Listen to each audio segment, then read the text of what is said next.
Si vous avez peur des abeilles, autant vous prévenir tout de suite, cette histoire en est pleine. Moi, jusqu'à très récemment, j'en avais une peur bleue. Je m'appelle Grégory Dunoy, et cette histoire a commencé un après-midi de juillet. J'étais tranquillement installé dans mon jardin, sous le gros érable, avec une pile de bandes dessinées. Par un après-midi d'été comme celui-là, chaud et lourd, il y en a qui auraient préféré aller à la piscine avec des copains. Mais pas moi. À vrai dire, à l'époque, je n'avais pas beaucoup de copains, et même ma jeune sœur ne m'aimait pas beaucoup. Ma vie n'était pas très drôle. Je me demandais tout le temps, mais qu'est-ce que j'ai de bizarre? Pourquoi les autres se moquent-ils toujours de moi? Pourquoi me donnent-ils des surnoms ridicules du genre Grégo le zéro? C'est ma tête qui ne leur revient pas? Pourtant, lorsque je me regardais dans le miroir de la salle de bain, je ne voyais qu'un long visage maigre, un nez ordinaire, des yeux clairs et des cheveux blonds et raides.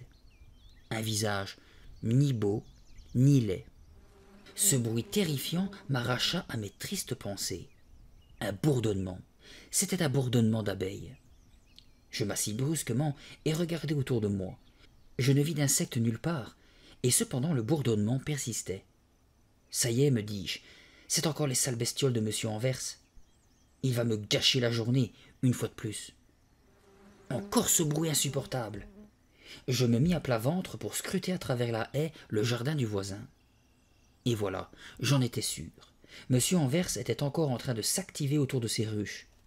Comment pouvait-il passer autant de temps avec ces satanées bestioles sans se faire piquer? Moi, ça me mettait les nerfs en plot.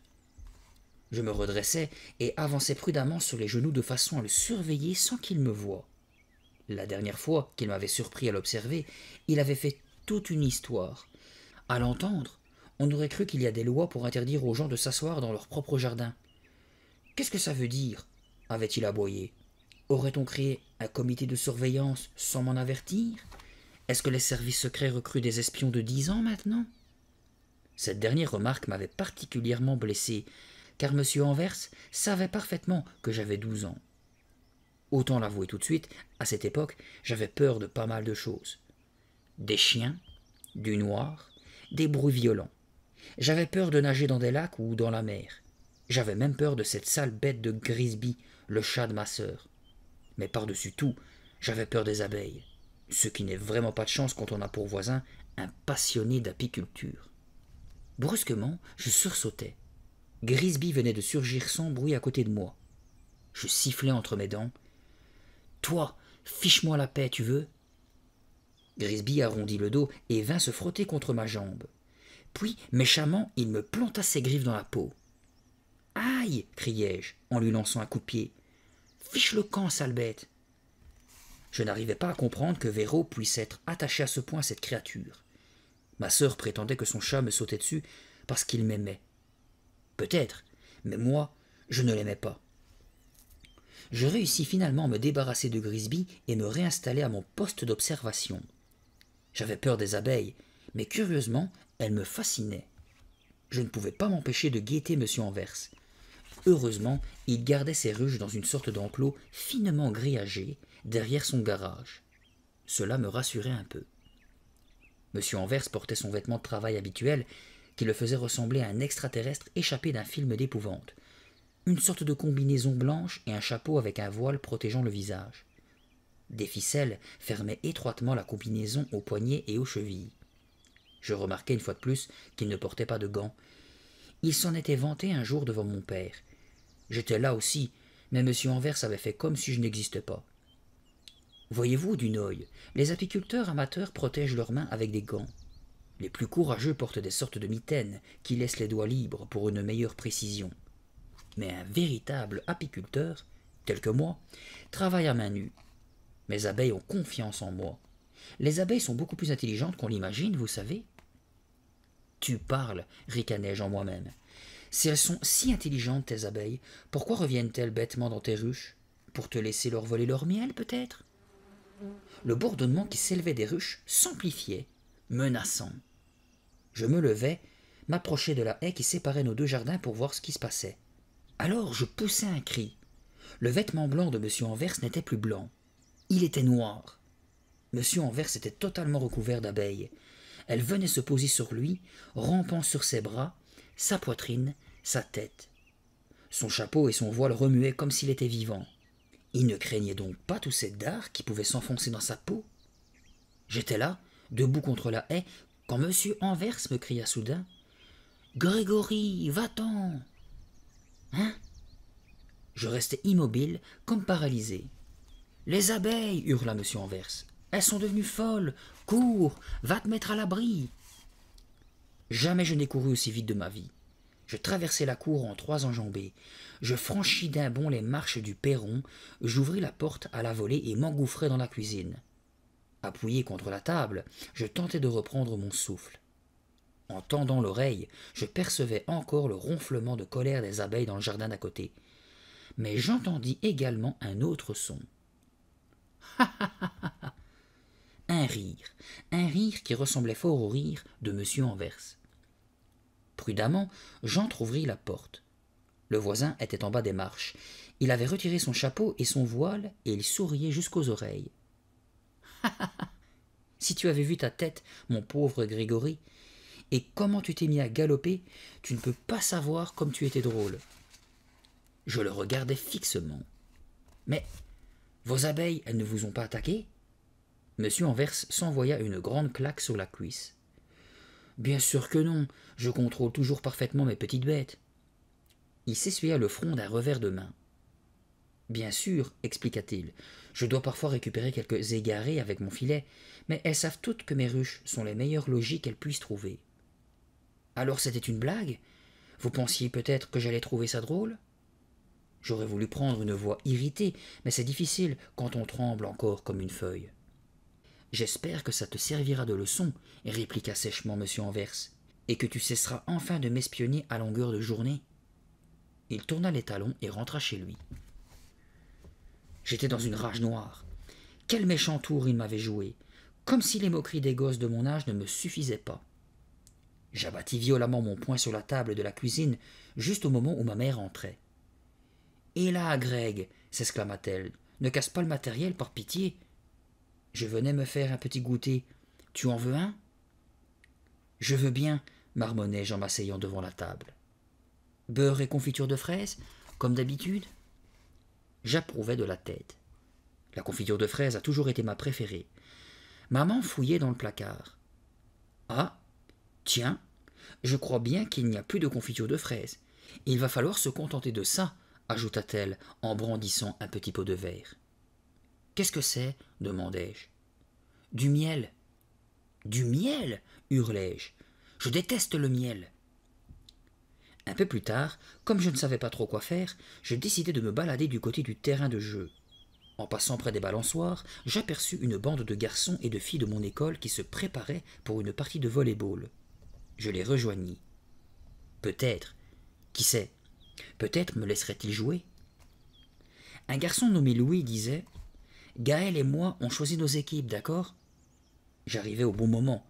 Je m'approchai et m'appuyai à la barrière. Un par un, Louis et Gaël se répartissaient les joueurs. Tous furent appelés, sauf un, évidemment, moi. Je restai seul, accoudé à la barrière. Je haussai les épaules et m'apprêtai à m'en aller quand Louis et Gaël se mirent à discuter à mon sujet. « Prends-le, Gaël, disait Louis. « Prends-le toi-même. »« Pas question, répliqua Louis. Je ne veux pas d'un zéro dans mon équipe. » Je rougis si fort que les joues me brûlaient. J'aurais voulu m'en aller, mais j'avais trop peur de les entendre s'écrier « bon débarras » ou quelque chose comme ça. Finalement, Gaël soupira. « Oh bon, d'accord, je le prends. Mais souvenez-vous de la règle spéciale, Grégo le zéro, on ne lui passe pas le ballon. » Il y eut un grand éclat de rire. Alors, sans me retourner, serrant les dents de honte et de colère, je quittai le terrain de jeu. Je n'avais plus qu'une envie, retrouver la paix et la solitude de ma chambre. Comme je tournais le coin de la rue, j'entendis une voix rigolarde. « Hé les gars, regardez qui arrive !»« Punaise !» renchérit une autre voix, « mais c'est notre Grégo le zéro !»« En voilà une chance, les gars !» ricana une troisième voix. Je ne sais pas qui avait de la chance, mais ce n'était certainement pas moi. Les voix appartenaient aux 3 plus redoutables voyous du quartier, Ted, Jack et Freddy. Nous sommes du même âge, mais ils sont presque 2 fois plus grands et plus larges que moi. De vrais gorilles. Je les aurais très bien vus couverts de poils, leurs longs bras traînant sur le trottoir. Et quand ils en avaient assez de se balancer dans leur cage à singes, leur jeu favori, évidemment, était de me casser la figure. J'essayais de passer mon chemin. Lâchez-moi les baskets, les gars, murmurai-je. J'ai eu une sale journée. Tu veux qu'on arrange ça, Zéro gloussa Ted. Tiens, c'est un cadeau de la maison. J'eus à peine le temps de fermer les yeux qu'un énorme poing s'abattait sur mon nez. 10 minutes plus tard, je me glissai enfin péniblement par la porte arrière de la maison. Par chance, maman était en haut.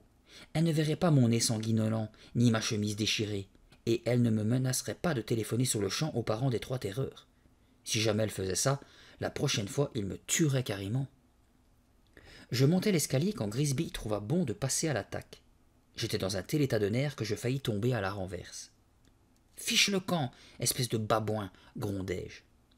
Repoussant l'animal d'un coup de pied, je courus m'enfermer dans la salle de bain. L'image que me renvoyait la glace faillit me donner la nausée.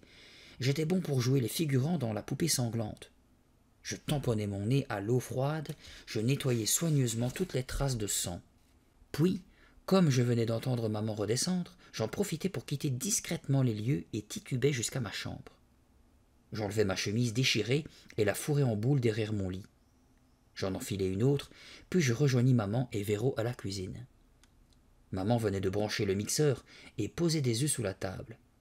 Ma sœur nouait un grand tablier autour de sa taille, et comme d'habitude, Grisby se frottait à ses jambes en ronronnant.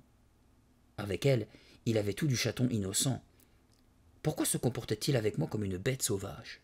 « Greg, mon chéri, proposa maman, tu veux nous aider à faire un clafoutis ?» Je déclinai la proposition. « Non, merci, mais je veux bien vous aider à lécher le plat tout à l'heure. » « En attendant, reprit maman, tu peux peut-être sortir le bocal de cerises qui est en haut du placard?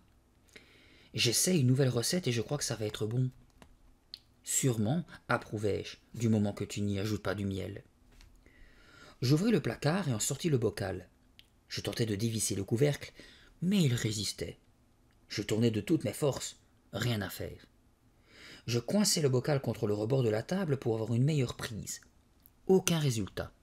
« Tu n'aurais pas une grande pince ou quelque chose ?» demandai-je. « Je n'arrive pas à ouvrir ce truc. »« En faisant couler de l'eau chaude dessus, peut-être, » suggéra maman. « Oh là là, donne-moi ça !» lança Véro avec un petit reniflement dédaigneux.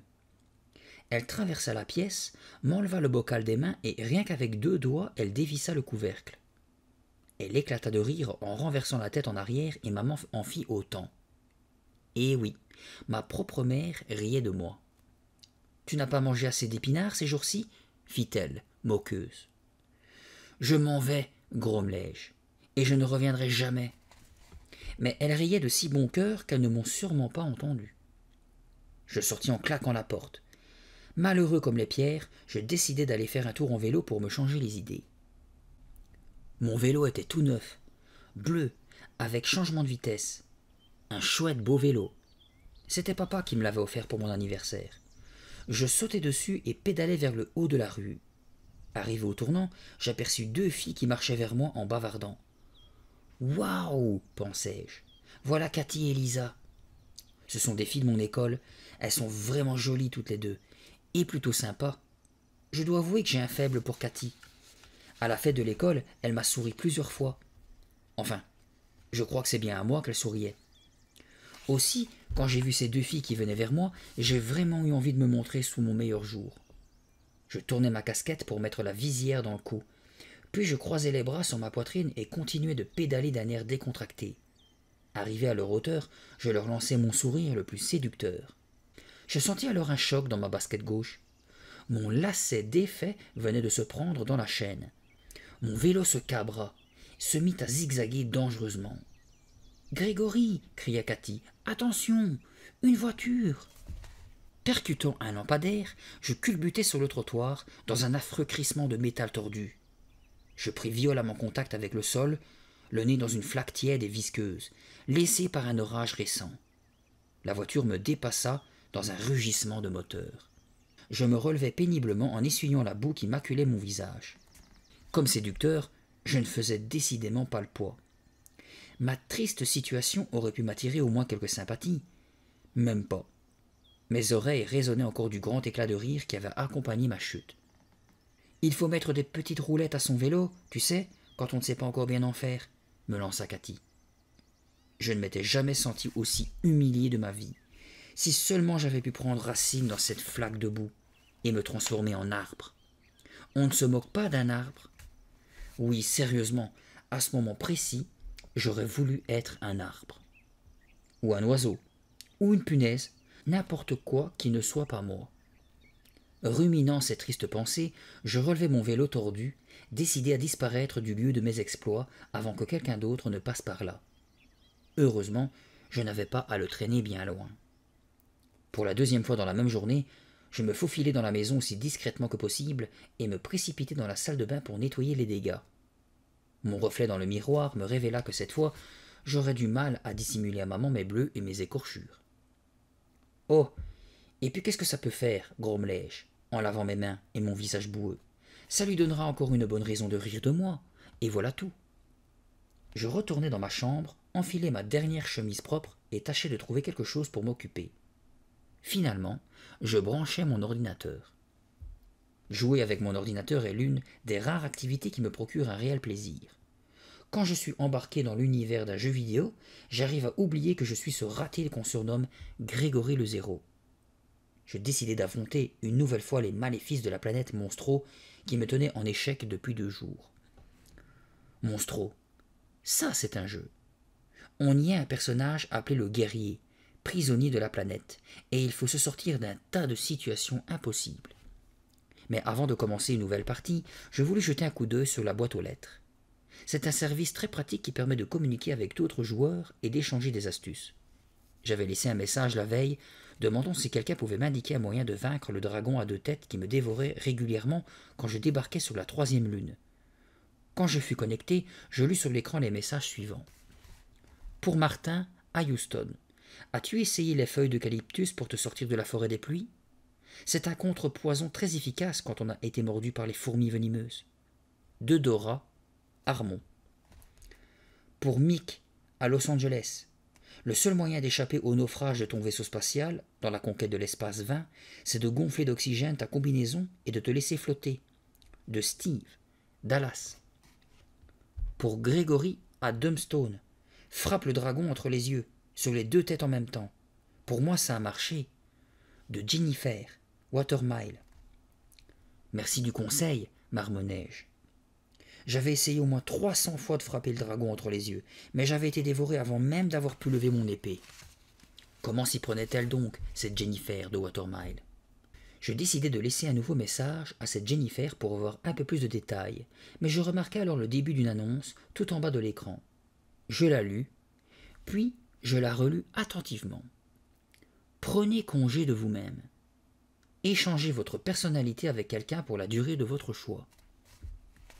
Qu'est-ce que ça voulait dire? J'appuyai sur la touche Suite. Il me fallait absolument savoir plus sur cet étrange message. Voici ce que je lus. Prenez congé de vous-même. Échangez votre personnalité avec quelqu'un pour la durée de votre choix. Échange de personne à personne. 113 rue des Rochers. Suivait un numéro de téléphone. Comment un truc pareil peut-il fonctionner, me demandai-je. Comment peut-on échanger sa personnalité avec celle d'un inconnu sans s'attirer toutes sortes de problèmes? Ça paraissait complètement fou. Fou, peut-être, mais intéressant. D'un geste machinal, je me grattai vigoureusement la tête. Aïe! J'avais oublié les plaies et les bosses que m'avait laissé la rencontre avec les 3 gorilles. Mais l'élancement douloureux venait de me décider. J'étais prêt à faire n'importe quoi pour changer de vie. Je ne vais tout de même pas passer le reste de mes jours à me faire tabasser régulièrement, à m'écraser contre les lampadaires et à jouer les laissés pour compte dans les parties de volley, me dis-je. Je pris un bout de papier et notai soigneusement l'adresse inscrite sur l'écran. Je réalisai soudain que ce n'était qu'à quelques rues de chez moi. Je n'aurais qu'à passer au bureau dès le lendemain pour demander un peu plus d'informations. Qu'est-ce que je risquais? D'avoir pris cette décision m'avait remonté le moral. Je me sentais beaucoup mieux. Mais cela ne dura pas. À l'heure du dîner, j'étais à peine assis à table que mon père remarquait mon visage tuméfié. « Greg !» s'exclama-t-il. Qu'as-tu fait pour te mettre dans un état pareil? Je. J'ai eu un petit accident de vélo. J'hésitais sur le mot vélo, en pensant à l'espèce d'épave abandonnée dans un coin du garage. Je ne te crois pas, intervint maman. Tu as encore eu une bagarre avec ces 3 voyous qui hantent le quartier. Pourquoi, bon sang? Ne pouvez-vous régler vos différends sans vous cogner dessus? Véro faillit s'étrangler de rire. Greg n'a pas de différend, comme tu dis, avec ces types. Ça les amuse de lui cogner dessus, c'est tout. Ma mère secoua la tête d'un air furieux. Alors ça, c'est tout simplement insupportable, gronda-t-elle. J'ai bien envie de passer un coup de fil à leurs parents pour leur dire ce que j'en pense. Mais je viens de vous expliquer que j'ai eu un accident de vélo, criai-je. Si vous ne me croyez pas, vous n'avez qu'à vérifier dans le garage. Cette fois, mon père me crut. Il se lança aussitôt dans une conférence sur les règles de sécurité à bicyclette, et que j'aurais dû porter mon casque, et que je payerais les réparations avec mon argent de poche, et que... Je ne l'écoutais pas.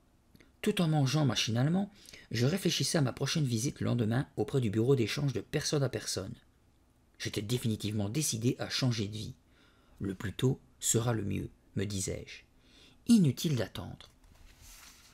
Le dîner fini, je remontai dans ma chambre pour me remettre à mon ordinateur et passer le reste de la soirée sur la planète Monstro. Je tentais encore de frapper le dragon entre les yeux, selon les conseils de Jennifer de Watermile, mais je me fis dévorer 43 fois sans y parvenir. Dégoûté, j'abandonnai et me couchai. Je me sentais vidé. Je tirai la couette sous mon menton, me roulai en boule et m'apprêtais à sombrer dans le sommeil quand mon pied droit toucha quelque chose de mou. Mon cœur se mit à battre à grands coups. « Hé !» criai-je. « Qu'est-ce que c'est ?» Prudemment, j'allongeai à nouveau mes orteils. « Oh !» Je bondis hors de mon lit en poussant un hurlement. Je tirai brusquement la couette. Dans la vague lueur qui filtrait entre les volets, je vis un rat, un gros rat gris et luisant qui me fixait de ses yeux rouges. Je poussai un second cri. Alors j'entendis un rire derrière la porte, le rire de ma sœur Véro. « Oh non !» pensai-je, écœuré. J'allumai la lampe. Il y avait bien un rat dans mon lit, mais ce n'était qu'un rat de caoutchouc gris, le jouet favori de Grisby. J'entendais ma sœur s'étouffer de rire dans le couloir. Je lui criai. « Toi, un de ces jours, ça va être ta fête, espèce de sale mioche !» J'avais envie d'ouvrir la porte et de lui flanquer une raclée, mais je me retins. Ma sœur n'a beau avoir que 9 ans, elle est plutôt du genre costaud. Elle risquait fort d'avoir le dessus dans la bagarre, et elle le savait, la petite peste. Retenant un sanglot de colère, j'attrapai le rat pour l'envoyer valdinguer à l'autre bout de la chambre. Le cœur battant encore à tout rompre, je tirai ma couette sur moi et éteignis la lumière. « Demain, me promis-je, les yeux grands ouverts dans l'obscurité, demain, Grégo le zéro, tu vas devenir quelqu'un d'autre. Même si cela comporte des risques, ça vaudrait mieux que de traîner cette vie de nul. » Le lendemain, je tins ma promesse. Tout de suite après le petit déjeuner, je me rendis au 113 de la rue des Rochers. Je m'attendais à voir un immeuble moderne, genre verre et acier. Je ne découvris qu'un modeste bâtiment gris qui évoquait plutôt un cabinet dentaire. Une plaque à l'entrée indiquait « Échange de personne à personne. Premier étage. » Je poussai la porte et montai les escaliers 4 à 4. Arrivé en haut, je poussai une autre porte et pénétrai dans une espèce de salle d'attente moquetée de beige et meublée de fauteuils de cuir. Une femme brune était assise derrière une cloison vitrée. Elle me sourit en me voyant entrer et je me dirigeai tout de suite vers elle. « Bonjour » dit-elle dans son microphone. Je sursautai. Bien que la femme soit juste en face de moi, sa voix me parvenait par un haut-parleur fixé au mur. « bafouillai-je nerveusement. « J'ai lu votre message sur la boîte aux lettres de mon ordinateur. »« Certainement, reprit-elle sans cesser de sourire. Beaucoup de nos clients, tout comme vous, ont découvert nos services ainsi. Veuillez m'excuser de vous recevoir derrière cette vitre, mais les appareils que vous voyez derrière moi sont d'une extrême sensibilité et nous devons les protéger avec le plus grand soin. » Je jetai un coup d'œil à l'appareillage électronique qui recouvrait le mur. Écran vidéo, caméra, clavier de commande, ampoule clignotante, cadran chiffré. C'était un véritable décor style guerre des étoiles. J'avais soudain un pavé dans l'estomac. Cette démarche n'était peut-être pas une si bonne idée après tout. Vous, vous n'aimez sans doute pas beaucoup voir des enfants traînés par ici, je suppose, repris-je d'une voix mal assurée, tout en reculant prudemment vers la porte. Mais pas du tout, affirma-t-elle avec un nouveau sourire. Beaucoup de nos clients sont des jeunes tels que vous. Les jeunes semblent même particulièrement intéressés par notre proposition. Vous m'avez dit que votre nom était Grégory. Grégory Dunoy. Ravi de vous connaître, Grégory. Je m'appelle Madame Hudson. Quel âge avez-vous 12 ans J'approuvai de la tête. Approchez un instant, je vous prie, continua Madame Hudson en me faisant un signe de la main. Je fis quelques pas prudents. Madame Hudson poussa un étroit volet de verre qui s'ouvrait dans la cloison à la hauteur de son bureau et fit passer par l'ouverture une sorte de grand livre plat. Je le pris et le feuilletai. C'était un album photo. « Mais ce sont des garçons et des filles de mon âge » m'écriai-je, étonné. « C'est exact, » confirma Madame Hudson. « Tous ces jeunes sont prêts à échanger leur personnalité avec quelqu'un d'autre. »« Ça alors » murmurai-je. Je regardai les photos plus attentivement. Ces garçons et ces filles me paraissaient pleines de santé et plutôt décontractés. Ils n'avaient pas des têtes à avoir peur d'un rat en caoutchouc. Je me demandais même quel effet cela pouvait bien faire d'être dans la peau de l'un d'entre eux.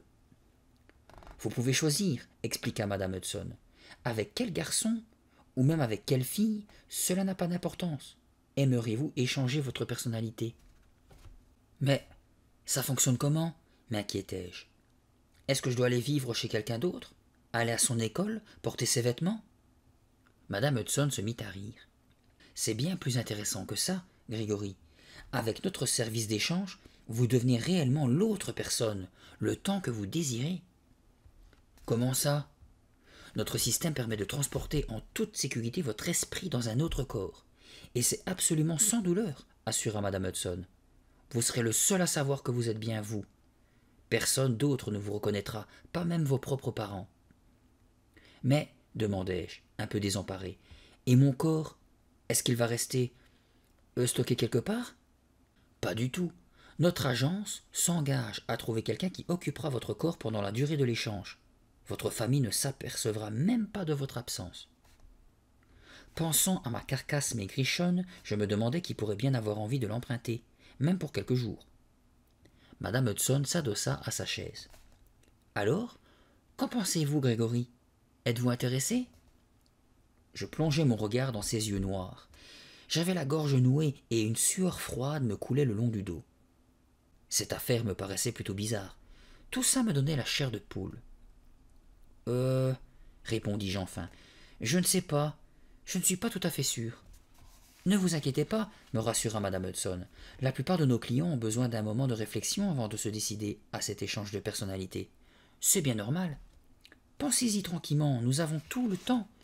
Mais en attendant, ajouta-t-elle en montrant un appareil photo, me permettez-vous de prendre un cliché de vous ? Ainsi nous pourrons chercher quelqu'un qui accepterait d'intégrer votre corps pour quelque temps. Oui, d'accord, balbutiai-je. Le flash me fit cligner des yeux. Je me dépêchai d'ajouter, mais je ne suis pas encore sûr de vouloir faire cet échange.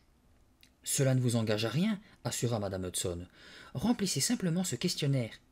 Ensuite, je mettrai votre photo dans notre album, et dès que nous trouverons une personne intéressée, je vous appellerai et vous me ferez part de votre décision. D'accord, répondis-je. Après tout, c'est vrai, me disais-je, ça ne m'engage à rien. Et d'ailleurs, qui pourrait bien avoir envie d'échanger son corps contre le mien ? Je remplis donc le questionnaire avec mon nom et mon adresse. Je devais ensuite décrire mes occupations favorites, les matières où j'étais bon ou mauvais à l'école, des choses de ce genre. Quand j'eus terminé, je glissai le questionnaire par l'ouverture dans la vitre. Je saluai Madame Hudson et m'en allai. Je pris le chemin du retour, l'esprit tranquille. Mais au coin de la rue, je me trouvai à nouveau nez à nez avec les trois gorilles. « Hé, les gars !» beugla Ted, avec un sourire qui découvrit toutes ses dents. « Voilà notre zéro sur ses deux pattes.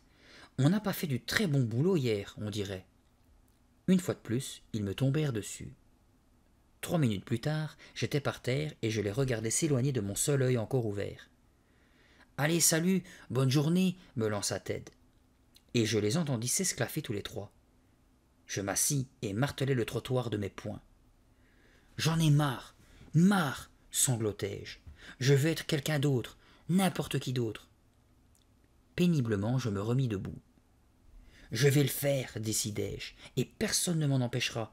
Je vais appeler madame Hudson tout de suite. Je lui demanderai de me transférer dans un autre corps le plus tôt possible. En attendant un appel du bureau des échanges, j'occupais les quelques jours qui suivirent à renouveler mes pansements. Au début, je courais répondre à chaque sonnerie du téléphone, mais ce n'était jamais pour moi.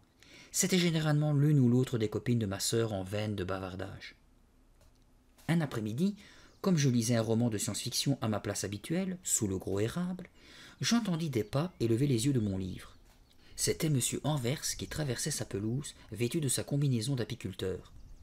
Il entra dans l'enclos grillagé, derrière son garage, et se mit à ouvrir les petites portes de ses ruches. Je plaquai mes mains sur mes oreilles, mais je continuais d'entendre un bourdonnement sourd. Comme je pouvais haïr ce bruit, il me terrifiait. Frissonnant, je décidai de rentrer. Au moment où je me relevais, je sentis sur mon nez le choc d'un petit objet rond et velu. Une abeille! Ces sales bêtes étaient-elles en train de s'échapper pour de vrai cette fois? Je jetai un regard inquiet vers le jardin voisin et fus brusquement envahi par une bouffée d'angoisse. Il y avait un grand trou dans le fin grillage de l'enclos et les abeilles s'envolaient en masse. L'une d'elles se posa sur ma tempe, bourdonnant à mes oreilles. Je hurlai, agitai les mains frénétiquement, tout en m'enfouillant vers la maison. J'étais prêt à appeler la police ou même les pompiers. Mais comme je claquais la porte derrière moi, j'entendis au dehors un rire que je ne connaissais que trop bien. Monsieur Anvers se payait ma tête une fois de plus. Je frappai violemment du poing sur la table. Mais c'est sur ce sale nez que j'aurais voulu cogner. À cet instant, la sonnerie du téléphone retentit. « Ce n'est pas bientôt fini » explosai-je hors de moi. Cette bande de pipelets n'a donc rien de mieux à faire qu'à jacasser avec ma sœur toute la journée. J'arrachai le combiné de son support et aboyai. « Qu'est-ce que c'est » ? « Je voudrais parler à Grégory, s'il vous plaît, » répondit une voix de femme. « À Grégory Dunoy. »« Oui, bafouillai-je, pris au dépourvu.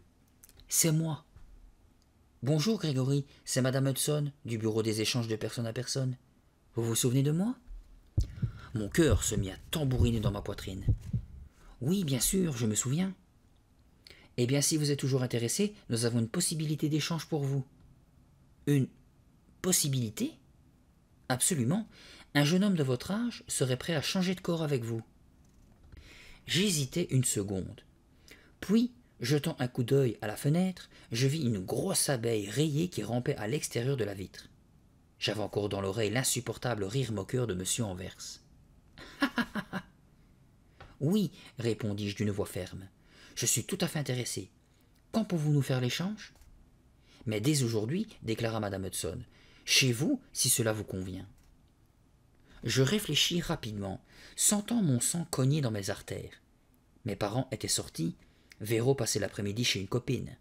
C'était une chance à saisir. Tout de suite, m'écriai-je. Formidable, Grégory, j'arriverai chez vous d'ici un quart d'heure. Je vous attends. Le quart d'heure qui suivit me parut durer un siècle. Je faisais les 100 pas dans le salon en me demandant à quoi ressemblerait mon nouveau corps, mes nouveaux parents, ma maison, mes vêtements, si j'aurais des amis. Enfin, j'entendis un coup de sonnette. Je me sentais comme une loque. Mes mains transpiraient tellement que j'eus de la peine à tourner la poignée pour ouvrir. « Installons-nous dans la cuisine, » suggéra madame Hudson. « J'ai besoin d'une table pour poser mon matériel. » Je lui montrai le chemin. Elle ouvrit une mallette et en sortit des espèces de boîtes métalliques hérissées d'antennes. « Et qui est le garçon qui désire faire l'échange avec moi ?» demandai-je. « Il s'appelle David Wolfe. »« David Wolfe ?» répétai-je avec enthousiasme. Son nom me plaisait. « De quoi a-t-il l'air » ajoutai-je. Madame Hudson ouvrit l'album de photos. « Le voilà, dit-elle en désignant du doigt l'un des portraits. Je vis un grand type blond à la carrure d'athlète, vêtu d'un short cycliste noir et d'un débardeur. Je n'en croyais pas mes yeux. « On dirait un champion de surf, m'écriai-je. Pourquoi diable veut-il changer de corps avec moi? C'est une blague ?» Madame Hudson sourit. « Pour être tout à fait honnête, Grégory, ce n'est pas votre corps qui l'intéresse. Ce sont vos dons pour les mathématiques. Il doit passer des tests assez difficiles ces jours-ci, à son cours de rattrapage d'été. Il serait ravi que vous les passiez à sa place. Bien sûr, il souhaite réintégrer son corps dès la fin des tests. Ah, je comprends, soupirai-je. C'est vrai, je suis plutôt bon en maths. Nous le savons, Grégory, le bureau d'échange fait toujours sa propre enquête, expliqua madame Hudson. Vous êtes excellent en maths. David, lui, est un champion de planche à roulettes. J'étais rassuré et en même temps un peu déçu. L'échange ne durerait que quelques jours. Enfin, c'était toujours mieux que rien. Je m'assis devant la table. Une abeille vint bourdonner juste sous mon nez. « Hé !» criai-je en bondissant sur ma chaise. « Comment est-elle entrée ici ?» Madame Hudson leva à peine la tête de ses branchements. « La porte donnant sur le jardin étant ouverte, dit-elle. Maintenant, Grégory, asseyez-vous, s'il vous plaît, et détendez-vous. Je dois fixer cette courroie à votre poignet. » Jetant un coup d'œil anxieux vers la porte, je me rassis. Madame Hudson entoura mon poignet d'une courroie noire, puis se mit à trifouiller les fils qui sortaient de l'une de ses machines. Une autre abeille voltait derrière moi et je sursautais. « S'il vous plaît, Grégory, ne bougez pas, sinon le branchement ne fonctionnera pas. Comment rester tranquille quand des abeilles viennent vous bourdonner sous le nez ?» Maintenant, j'en voyais 3 qui se promenaient sur la table. Une 4e voltait autour de ma tête. Je sentais monter la panique. « Mais qu'est-ce que c'est que toutes ces bestioles ?»« N'y faites pas attention, dit madame Hudson. Si vous les laissez en paix, elles ne vous feront pas de mal. D'ailleurs, dans un instant, ce n'est plus vous qui serez assis ici, mais David Wolf, et lui, il n'a pas peur des abeilles. » Elle appuya sur une touche et un voyant lumineux se mit à clignoter. « Voilà, vous êtes maintenant connecté avec David. Quand j'abaisserai cette manette, l'échange se produira. Pendant quelques minutes, vous ne serez plus visible. Puis votre apparence se reformera, mais ce ne sera plus vous. Ce sera David Wolf à l'intérieur de votre corps. »« Oui, mais... » J'aurais voulu en savoir un peu plus, qu'elle me parle un peu de David, de sa maison, de ses parents. Je n'en eus pas le temps. Je fus ébloui par un éclair blanc. Je tentais de crier, mais aucun son ne sortit de ma bouche. La lumière devint si intense que j'en fus aveuglé. Puis, je sombrai dans un océan d'obscurité. Quelque chose clochait. Je recommençai à distinguer les couleurs, mais tout était complètement brouillé. J'essayai d'accommoder ma vision, mais je n'arrivais pas à fixer mon regard sur quoi que ce fût. Mon nouveau corps réagissait d'une drôle de façon. J'étais sur le dos et me sentais aussi léger qu'une plume, si léger que j'aurais pu flotter dans les airs. Comment le grand corps musclé de David Wolf pouvait-il me procurer une telle sensation? Non, quelque chose clochait. J'avais le sentiment de m'être fait avoir. La photo qu'on m'avait montrée était-elle bien celle de ce David? Peut-être était-il plus petit et bien plus frêle qu'il en avait l'air. Je voulus lever la main pour me tâter, mais elle me parut extrêmement bizarre, minuscule, et mon bras me semblait pourvu de plusieurs coudes. Brusquement envahi par l'angoisse, j'essayai de comprendre ce qui avait bien pu m'arriver. Je réussis finalement à tâter mon corps et poussai un hurlement. Ah! Ma peau était douce, soyeuse, recouverte d'une sorte de fourrure. Horrifié, j'appelai. « Madame Hudson, au secours, quelque chose ne va pas !» Mais ma voix elle-même avait quelque chose d'insolite. Elle était faible, inaudible, à peine un couinement de souris. Je basculai sur le ventre et tentai de me relever, agitant les bras pour rétablir mon équilibre. Et brusquement je réalisai que mes pieds ne touchaient plus le sol. Je volais. « Mais qu'est-ce qu'il m'est arrivé ?» m'écriai-je, de toute la puissance de ma ridicule petite voix. Je me posai maladroitement sur ce qui me parut être le placard de la cuisine. Comment pouvais-je bien tenir sur un placard de cuisine? Je remuai de nouveau mes étranges nouveaux bras, et je découvris que je pouvais en contrôler les mouvements pour me déplacer dans les airs. Je sentais bouger dans mon dos des muscles inconnus. Je fis un nouvel essai et m'envolai cette fois vers la fenêtre. Épuisé, j'atterris sur le rebord. Alors, avec un frémissement d'horreur, je découvris un monstre hideux reflété par la vitre, qui me fixait de ses yeux énormes. J'aurais voulu crier, mais la terreur me paralysait et je ne pus émettre aucun son. « Il faut que je parte de là, pensai-je, affolé. Je remuai les pieds et me mis à courir. Le monstre derrière la vitre se mit à courir aussi. Je m'arrêtai, il s'arrêta. Je gémis.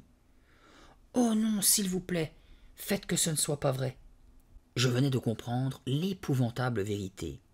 Le monstre, c'était moi. C'était mon reflet dans la vitre. Madame Hudson avait fait une fausse manœuvre. J'étais emprisonné dans le corps d'une abeille.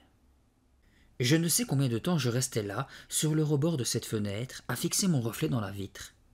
J'attendais de me réveiller de ce cauchemar. J'attendais de me retrouver dans le corps musclé de David Wolfe. Mais je ne ressemblais définitivement pas à David Wolfe. J'avais 2 yeux énormes de chaque côté de ma tête, et 2 minuscules antennes dépassaient de ce que je ne pouvais même plus appeler un front. Ma bouche était tout simplement immonde, équipée d'une sorte de longue trompe que je pouvais à mon gré allonger ou raccourcir.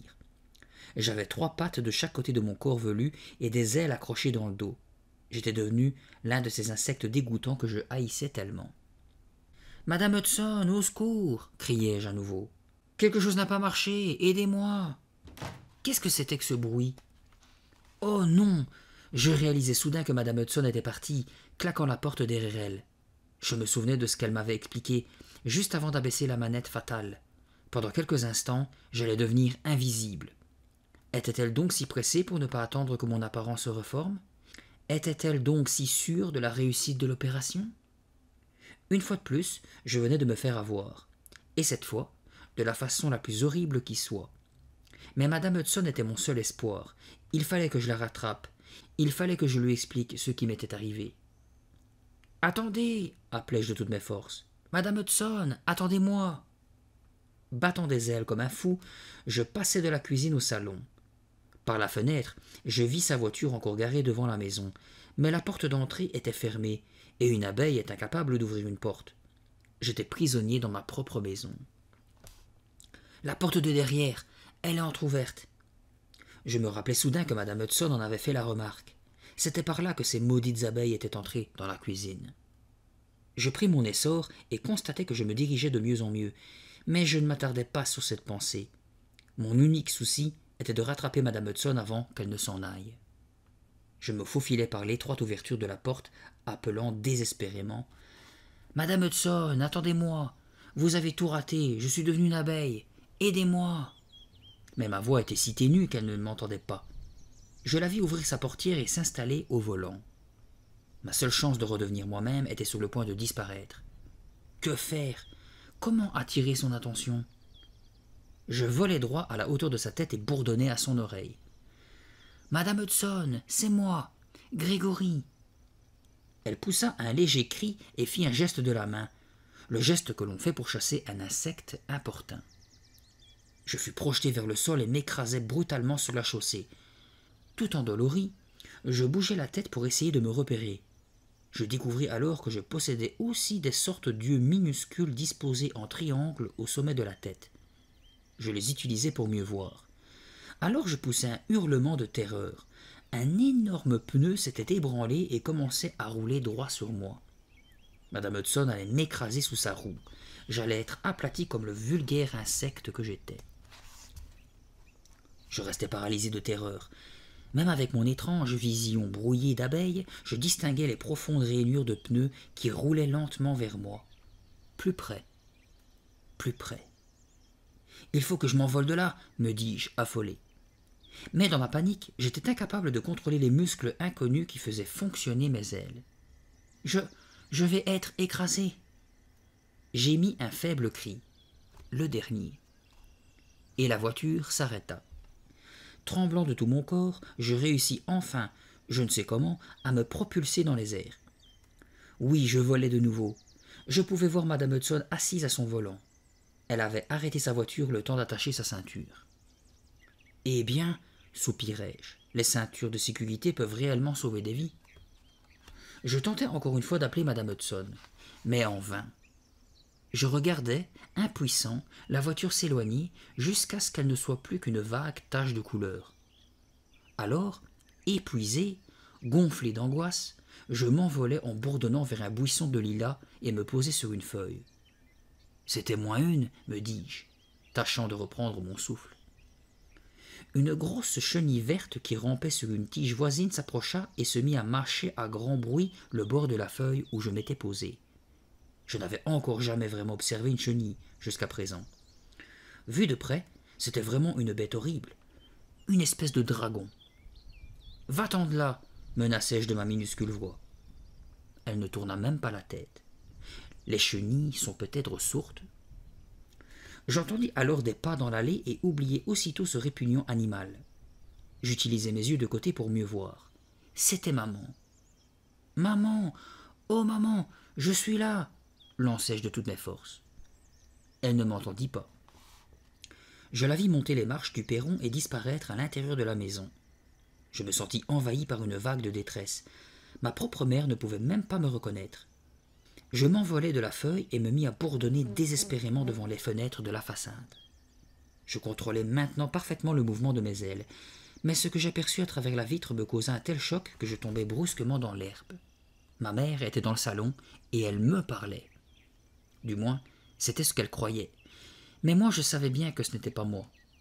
Moi, j'étais là, dehors. Et celui qui était dans la maison, avec ma mère, ne pouvait être que David Wolf. Il avait donc réussi à s'installer dans mon corps, lui? Je me posai sur le rebord de la fenêtre pour mieux voir. Ma mère parlait. Le garçon approuvait de la tête et riait. Il dit quelque chose, et en l'observant attentivement, je réussis à déchiffrer les mots sur ses lèvres. « Tu as racheté de la confiture de fraises? Chic alors !» Ma mère lui sourit et lui passa la main dans les cheveux. Je vis qu'il l'appelait maman. De quel droit appelait-il ma mère maman? Non mais, pour qui se prenait-il ce type? Et ma mère, était-elle donc incapable de deviner qu'un parfait étranger occupait le corps de son fils? Si les abeilles pouvaient pleurer, et je sais maintenant qu'elles ne peuvent pas, j'aurais éclaté en sanglots. De les voir tous les deux bavarder tranquillement comme ça, ma mère et ce faux Grégory, me mettaient hors de moi. Comme un fou, je m'élançai contre la vitre, la percutant de toute l'énergie de mon petit corps d'insecte. Bourdonnai-je. « C'est moi, Grégory. Regardez-moi, aidez-moi. » Inlassablement, je heurtai la vitre, et la heurtai encore, mais personne dans la maison n'y prêtait attention. Au bout de quelques minutes, je vis maman revenir de la cuisine avec une tartine de confiture, et l'autre, moi, se mit à mordre dedans avec appétit, laissant les miettes tomber sur le tapis. Je m'aperçus alors que je mourais de faim. Au fait, qu'est-ce que ça mange une abeille? Me demandai-je. J'essayais intensément de me souvenir de ce que j'avais pu lire sur le sujet. Je pensais à la chenille mâchonnant sa feuille. Les abeilles ne mangent pas de feuilles, ça j'en étais sûr. Que mangeaient-elles donc? D'autres insectes? Brrr! Cette idée me donnait la nausée. J'aurais mieux aimé mourir que de manger un insecte. Je m'envolai en bourdonnant vers le jardin, essayant de repérer quelque chose, n'importe quoi, qui puisse apaiser ma faim. En même temps, je remarquai que j'utilisais de mieux en mieux mon nouveau système de vision. Je me souvenais d'avoir lu un jour dans un vieil album intitulé « La vie des abeilles » que les yeux de ces insectes possédaient des centaines de minuscules lentilles assemblées en facettes. Voilà qui est intéressant, me dis-je, mais ça ne m'aide pas beaucoup à trouver de quoi manger. Pourtant, si je pouvais me rappeler ces détails à propos de la vision des abeilles, j'arriverais sans doute à me remémorer aussi de quoi elles se nourrissaient. Je me posai sur un buisson pour réfléchir plus commodément et remarquai une délicieuse odeur. Tournant la tête, je me trouvai face à face avec une belle fleur jaune qui embaumait. Je me souvins alors brusquement de ce que j'avais lu dans mon album. Les abeilles butinent. Elles butinent le pollen des fleurs. Tout excité, je me mis à volter au-dessus de la fleur, essayant d'aspirer quelque chose avec cette espèce de longue trompe bizarre que j'avais maintenant. Mais comment s'en servait-on? Je n'en avais pas la moindre idée. À force de voleter comme ça, dans tous les sens, je me sentais complètement épuisé. Si je ne trouvais pas rapidement de quoi me nourrir un peu, j'allais tomber de faiblesse. J'avais le vertige. Mes idées se brouillaient dans ma tête. Je n'étais même plus sûr d'avoir un jour été un garçon. Peut-être avais-je toujours été une abeille qui avait rêvé qu'elle était un garçon. Quelqu'un venait de claquer une portière de voiture tout près de là, et le bruit m'avait tiré de l'espèce de brouillard dans lequel j'étais en train de sombrer. Je me tournai de ce côté. « Papa !» Je le vis fermer la porte du garage, remonter l'allée et se diriger vers la porte arrière de la maison. « Papa, papa, c'est moi, Grégory. Papa, aide-moi. »« Salut, Grégory, » dit mon père. « Papa, m'écriai-je, fou de joie. « Papa, tu m'entends? Papa, tu vas m'aider ?» mais il passa sans même jeter un regard et s'adressa au faux Grégory qui venait à sa rencontre. Affreusement déçu, je me mis à bourdonner autour de leur tête. « Tiens, fit mon père en riant, on dirait que M. Anvers a perdu une de ses ouvrières. » Et il me chassa en agitant le journal qu'il tenait roulé à la main, me manquant d'un cheveu. « Ah oui, M. Anvers, répéta le faux Grégory, comme s'il savait de quoi papa parlait. « Allons dîner, fiston, dit papa en prenant affectueusement par les épaules le garçon qu'il croyait être son fils. Je les vis traverser la pelouse comme deux camarades et entrer dans la cuisine par la porte de derrière. « Papa, attends !» criai-je. « Attends-moi !» Je me lançai à leur poursuite à la vitesse d'une fusée, déterminé à pénétrer dans la cuisine en même temps qu'eux. Blam ! La porte de la cuisine s'était refermée et mon minuscule corps d'insecte s'écrasa sur le battant comme une balle sur une cible. Pour la deuxième fois, je me sentis sombrer dans une profonde obscurité. Aïe! Où suis-je? Que m'est-il arrivé? J'étais sonné. Peu à peu, je repris mes esprits et constatai que j'étais toujours une abeille, une pauvre petite bestiole fragile qui avait failli se tuer contre une porte. Pour l'heure, je gisais sur le dos, dans l'herbe de notre jardin, battant comiquement l'air de mes 6 pattes dans un effort désespéré pour m'envoler. J'étais abeille depuis 1 heure à peine et j'avais déjà failli me faire tuer 2 fois. Mon pauvre Grégo le zéro, pensai-je amèrement. Même comme abeille, tu ne vaux pas grand-chose non plus. Je n'avais plus qu'une chose à faire, retourner au bureau de Madame Hudson et trouver un moyen de lui faire comprendre ce qui m'était arrivé. Je ne savais pas comment j'allais m'y prendre, mais il me fallait absolument essayer. Vrombissant sous l'effort, je réussis à me remettre sur mes pattes. Je vérifiai qu'elles étaient bien là, toutes les 6, et que mes ailes fonctionnaient. « Ça va, me rassurai-je. Tu peux le faire. Tu n'as qu'à voler jusqu'au bureau des échanges et entrer. Après, tu verras bien. » Je remuai mes ailes et m'élevai aussitôt dans les airs. Mais j'étais à peine à 1 mètre du sol quand j'entendais un bruit familier qui me glaça. Le miaulement de Grisby le chat. Brusquement, il bondit et me captura au vol entre ses longues griffes recourbées. Comme les griffes du chat se refermaient sur moi, je n'eus qu'une pensée. « Pique-le, pique-le !» J'allais le faire, lorsque soudain je me rappelai ce que j'avais lu dans La vie des abeilles. Quand une abeille utilise son dard, elle meurt. Et je ne voulais pas mourir. Je voulais rester en vie et retrouver mon corps d'avant. Au lieu d'utiliser mon dard, il valait mieux faire fonctionner ma cervelle. Grisby ouvrit sa gueule baveuse, prêt à broyer sa petite proie ailée. Mais au dernier moment, je réussis à me glisser entre ses griffes et les dents du chat claquèrent dans le vide. Je tentai de m'envoler, mais d'un coup de patte, Grisby me jeta de nouveau à terre. Il jouait avec moi comme avec l'un de ces ridicules jouets de caoutchouc que ma sœur lui offrait chaque année à Noël. Rassemblant mes dernières forces, je battis furieusement des ailes et m'envolai aussi vite, aussi haut que possible. Un coup d'œil en arrière, un seul de mes yeux me suffit pour cela, m'apprit que le chat, étonné, était resté le derrière dans l'herbe, sa patte aux griffes écartées inutilement levées. L'espace d'1 seconde, je fus envahi par une extraordinaire sensation de triomphe. « Tu l'as eu, Greg, me lançai-je à moi-même. Toi, une petite abeille de rien du tout, tu as donné une leçon à cet ignoble matou. » J'étais si fier de mon exploit que j'exécutai dans les airs un grand cercle victorieux. Et whap! Oh non! Qu'est-ce que c'est encore que ça? J'avais foncé, tête baissée, dans quelque chose de souple, d'élastique, qui m'emprisonnait les pattes. Je me débattis pour me libérer, tirant, poussant, bourdonnant sourdement. Rien à faire. J'étais pris. Ha ha ha ha! Je frissonnais de tout mon corps en entendant ce rire bien connu. Et je compris brutalement ce qui m'était arrivé. J'étais pris dans le filet de M. Anvers. Une vague de désespoir me submergea. Je savais ce qui allait m'arriver. M. Anvers m'enfermerait dans l'une de ses ruches, et plus jamais je n'en sortirais.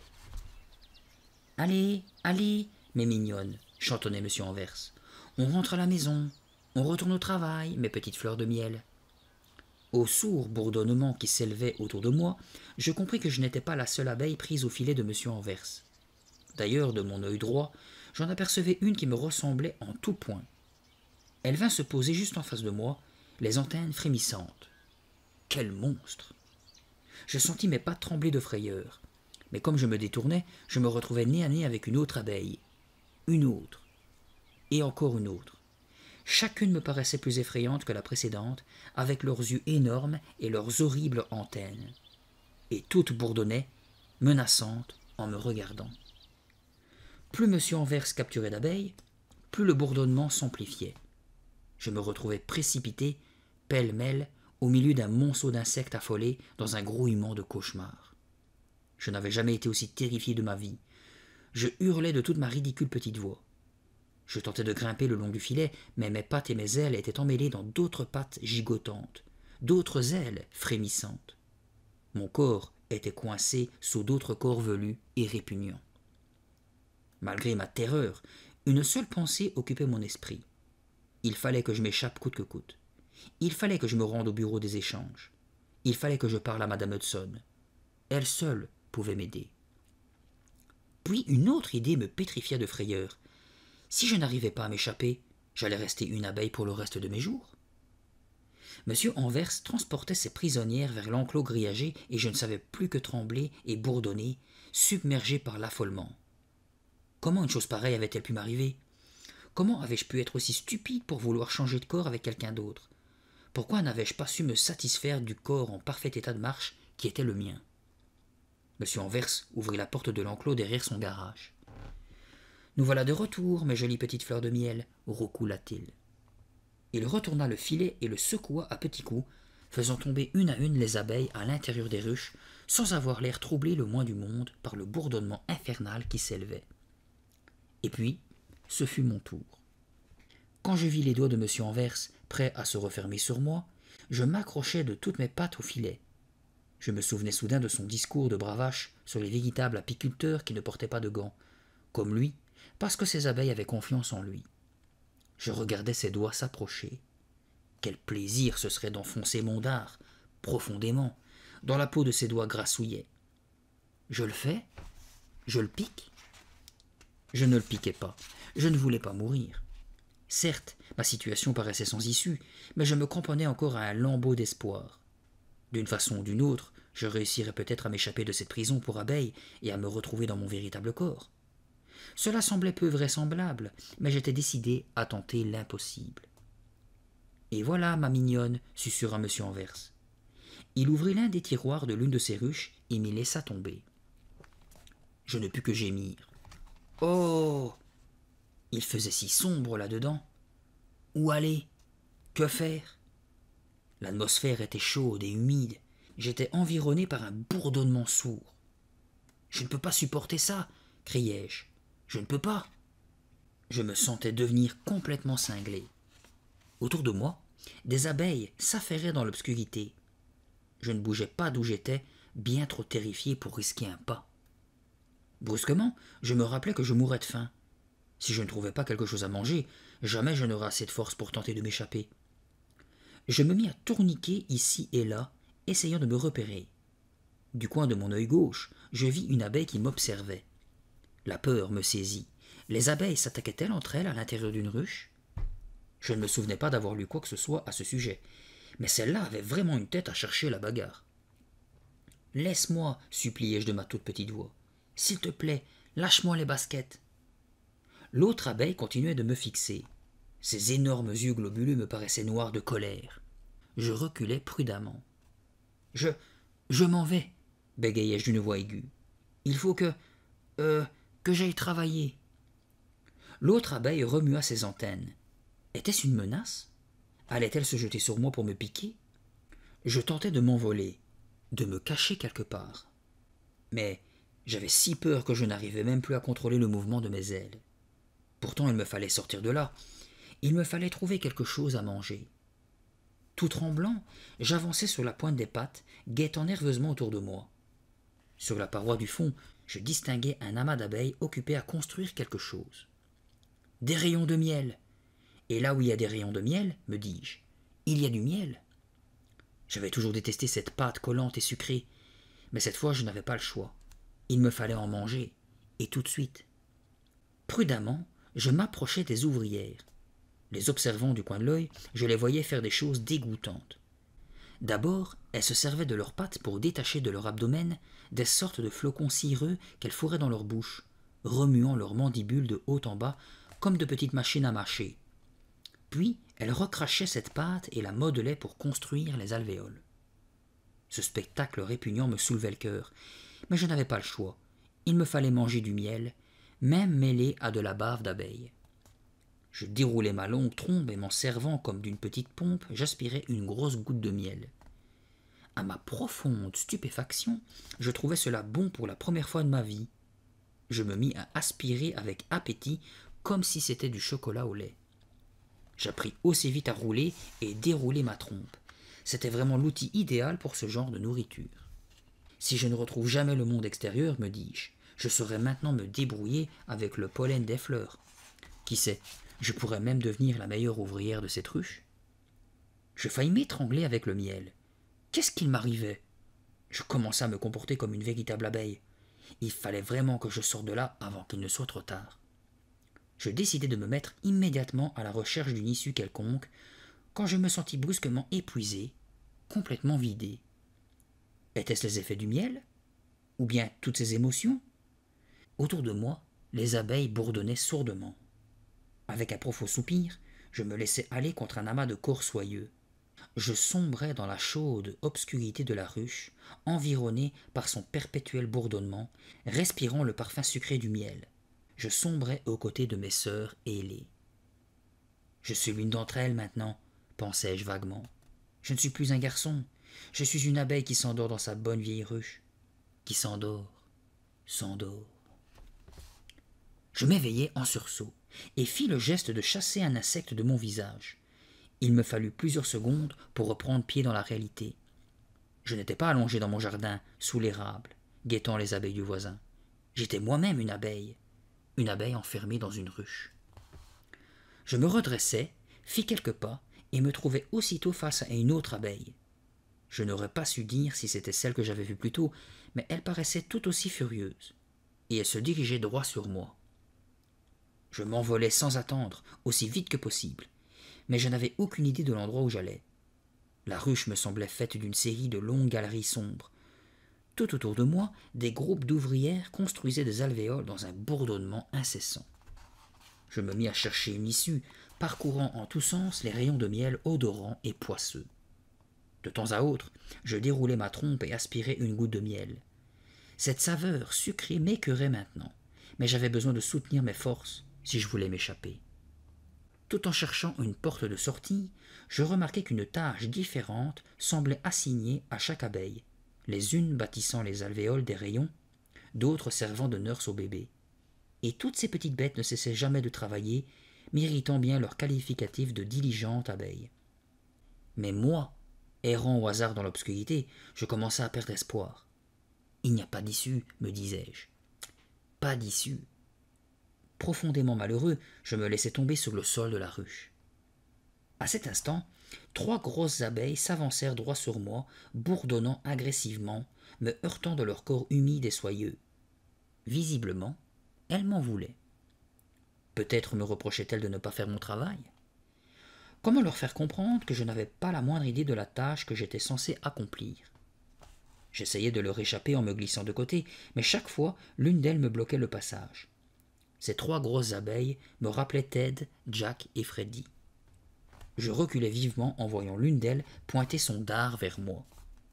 Elle voulait me tuer, ma parole, et je ne savais même pas pourquoi. Poussant un cri de frayeur, je fis demi-tour aussi vite que mes 6 pattes me le permettaient et me jetai dans un étroit couloir. Paf! Je venais de heurter violemment une autre abeille qui venait en sens inverse.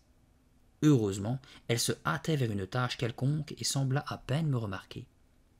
Je poussai un soupir de soulagement, et, soudain, il me vint une idée.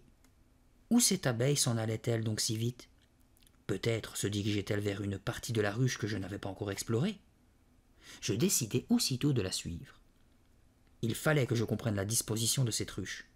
Qui sait, peut-être cela m'aiderait-il à m'évader. Je m'élançai donc derrière cette abeille si pressée. Je pensais la rattraper rapidement, mais elle avait déjà disparu.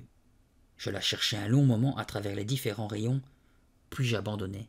« Rien à faire, Grégo le zéro, me réprimandai-je. Tu es plus nul que jamais. Luttant de toutes mes forces contre le découragement, je déroulai ma trompe et aspirai une bonne gorgée de miel pour me redonner des forces. Puis je repris mes recherches désespérées.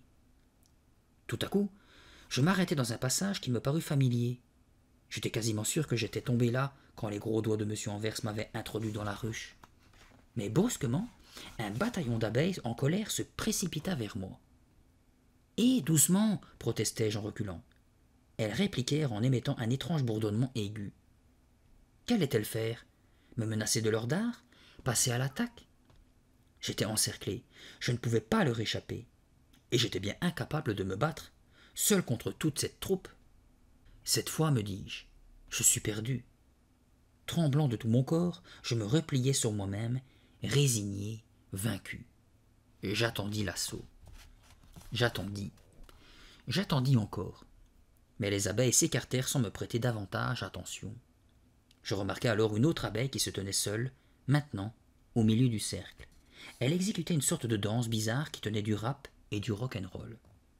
Les autres l'observaient avec une extrême attention, comme si elles n'avaient jamais rien vu d'aussi intéressant au monde.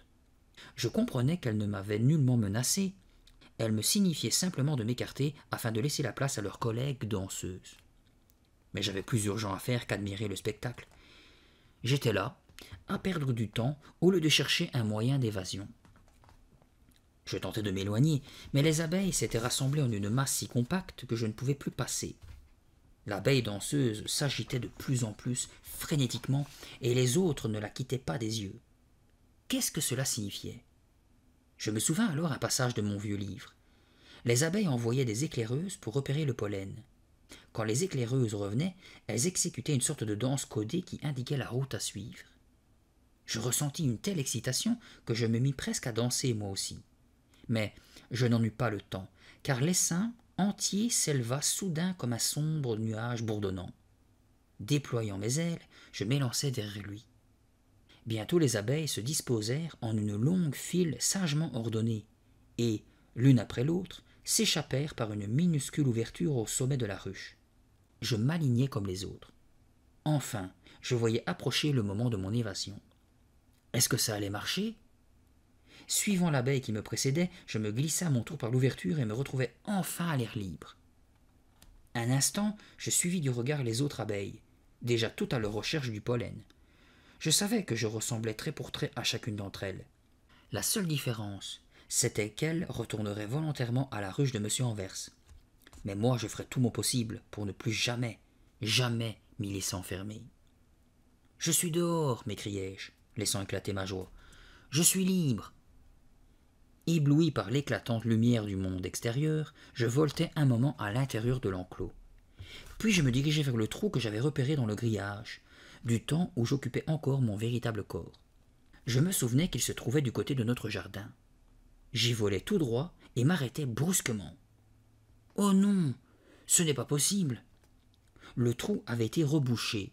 M. Anvers y avait déjà remédié. Tremblant de colère et de déception, je dus faire un effort énorme pour me calmer. Jetant un coup d'œil autour de moi, je remarquai alors qu'il ne restait plus une seule abeille dans l'enclos. Elles étaient toutes parties à la recherche de leur précieux pollen. « Mon pauvre Grégo !» murmurai-je en me posant sur le grillage pour reprendre des forces. « Tu es vraiment le dernier des héros. Où veux-tu qu'elles aillent chercher leur pollen, triple idiot?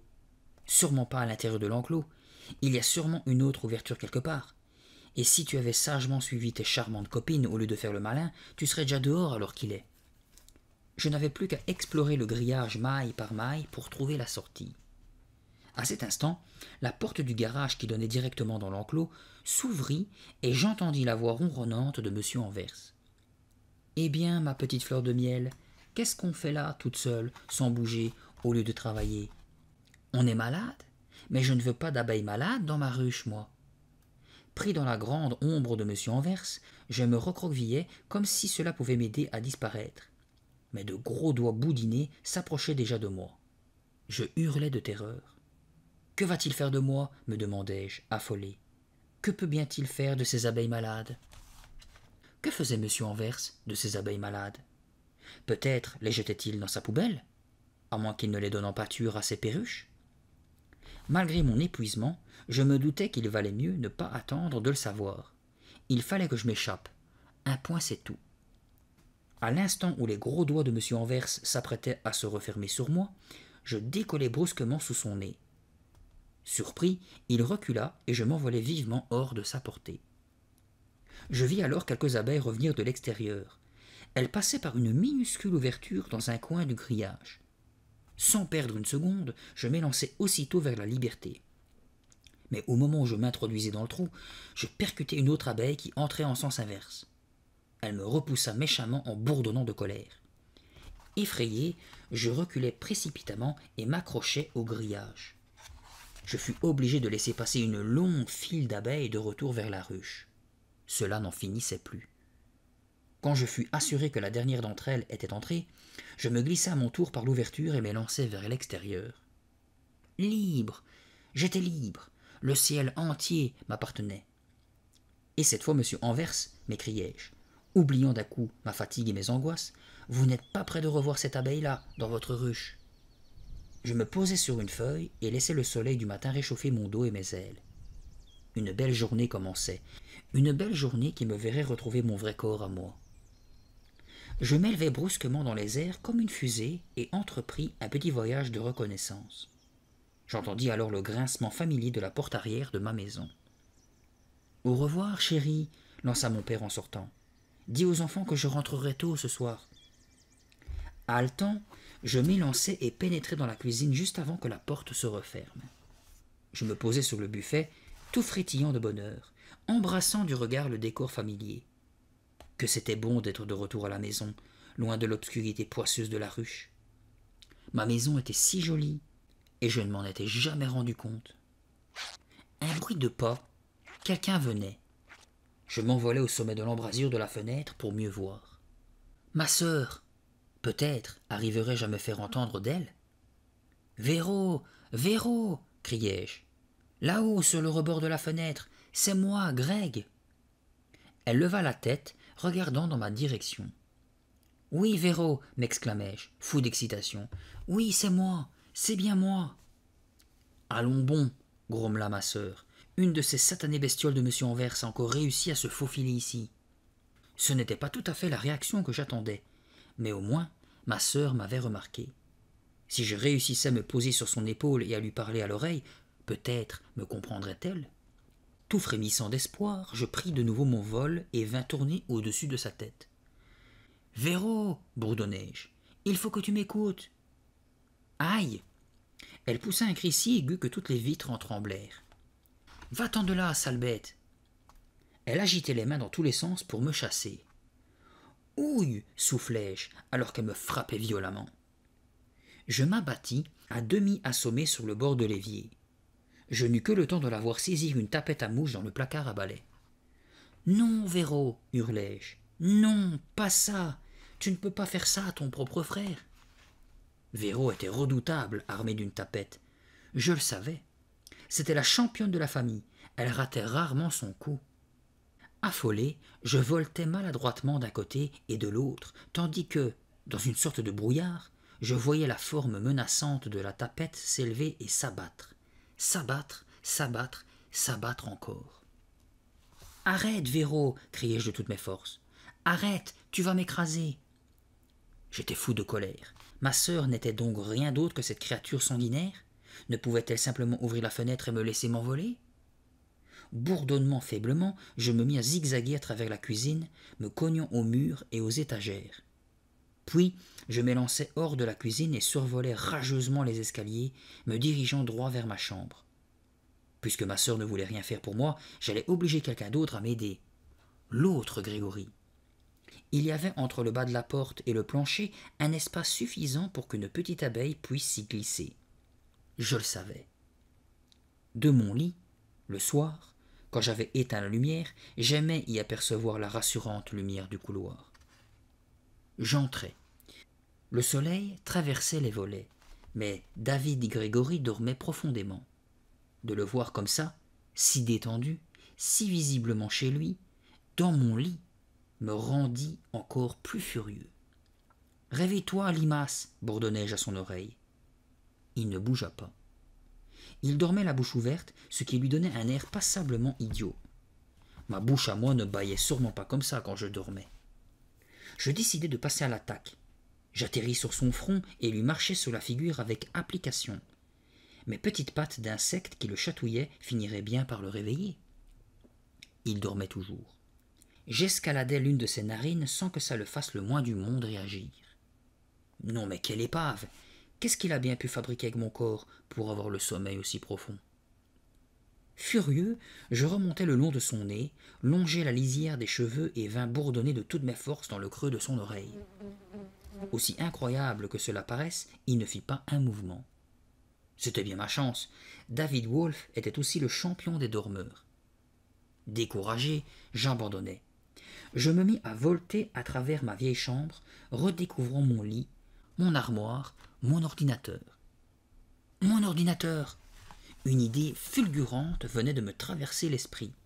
Si je réussissais à inscrire un message sur l'écran, je pourrais faire savoir à mes parents ce qui m'était arrivé. Je m'approchais, tout bourdonnant d'excitation. Ouf! Il était branché. Quelle chance! Mais aurais-je assez de force pour appuyer sur les touches? L'écran bleuté semblait me souhaiter la bienvenue. Tout frémissant d'espoir, je me posai sur le clavier et me mis à sauter sur les lettres. Oui, j'étais assez lourd. Les touches fonctionnaient. Je fis une pause, le temps de reprendre mon calme.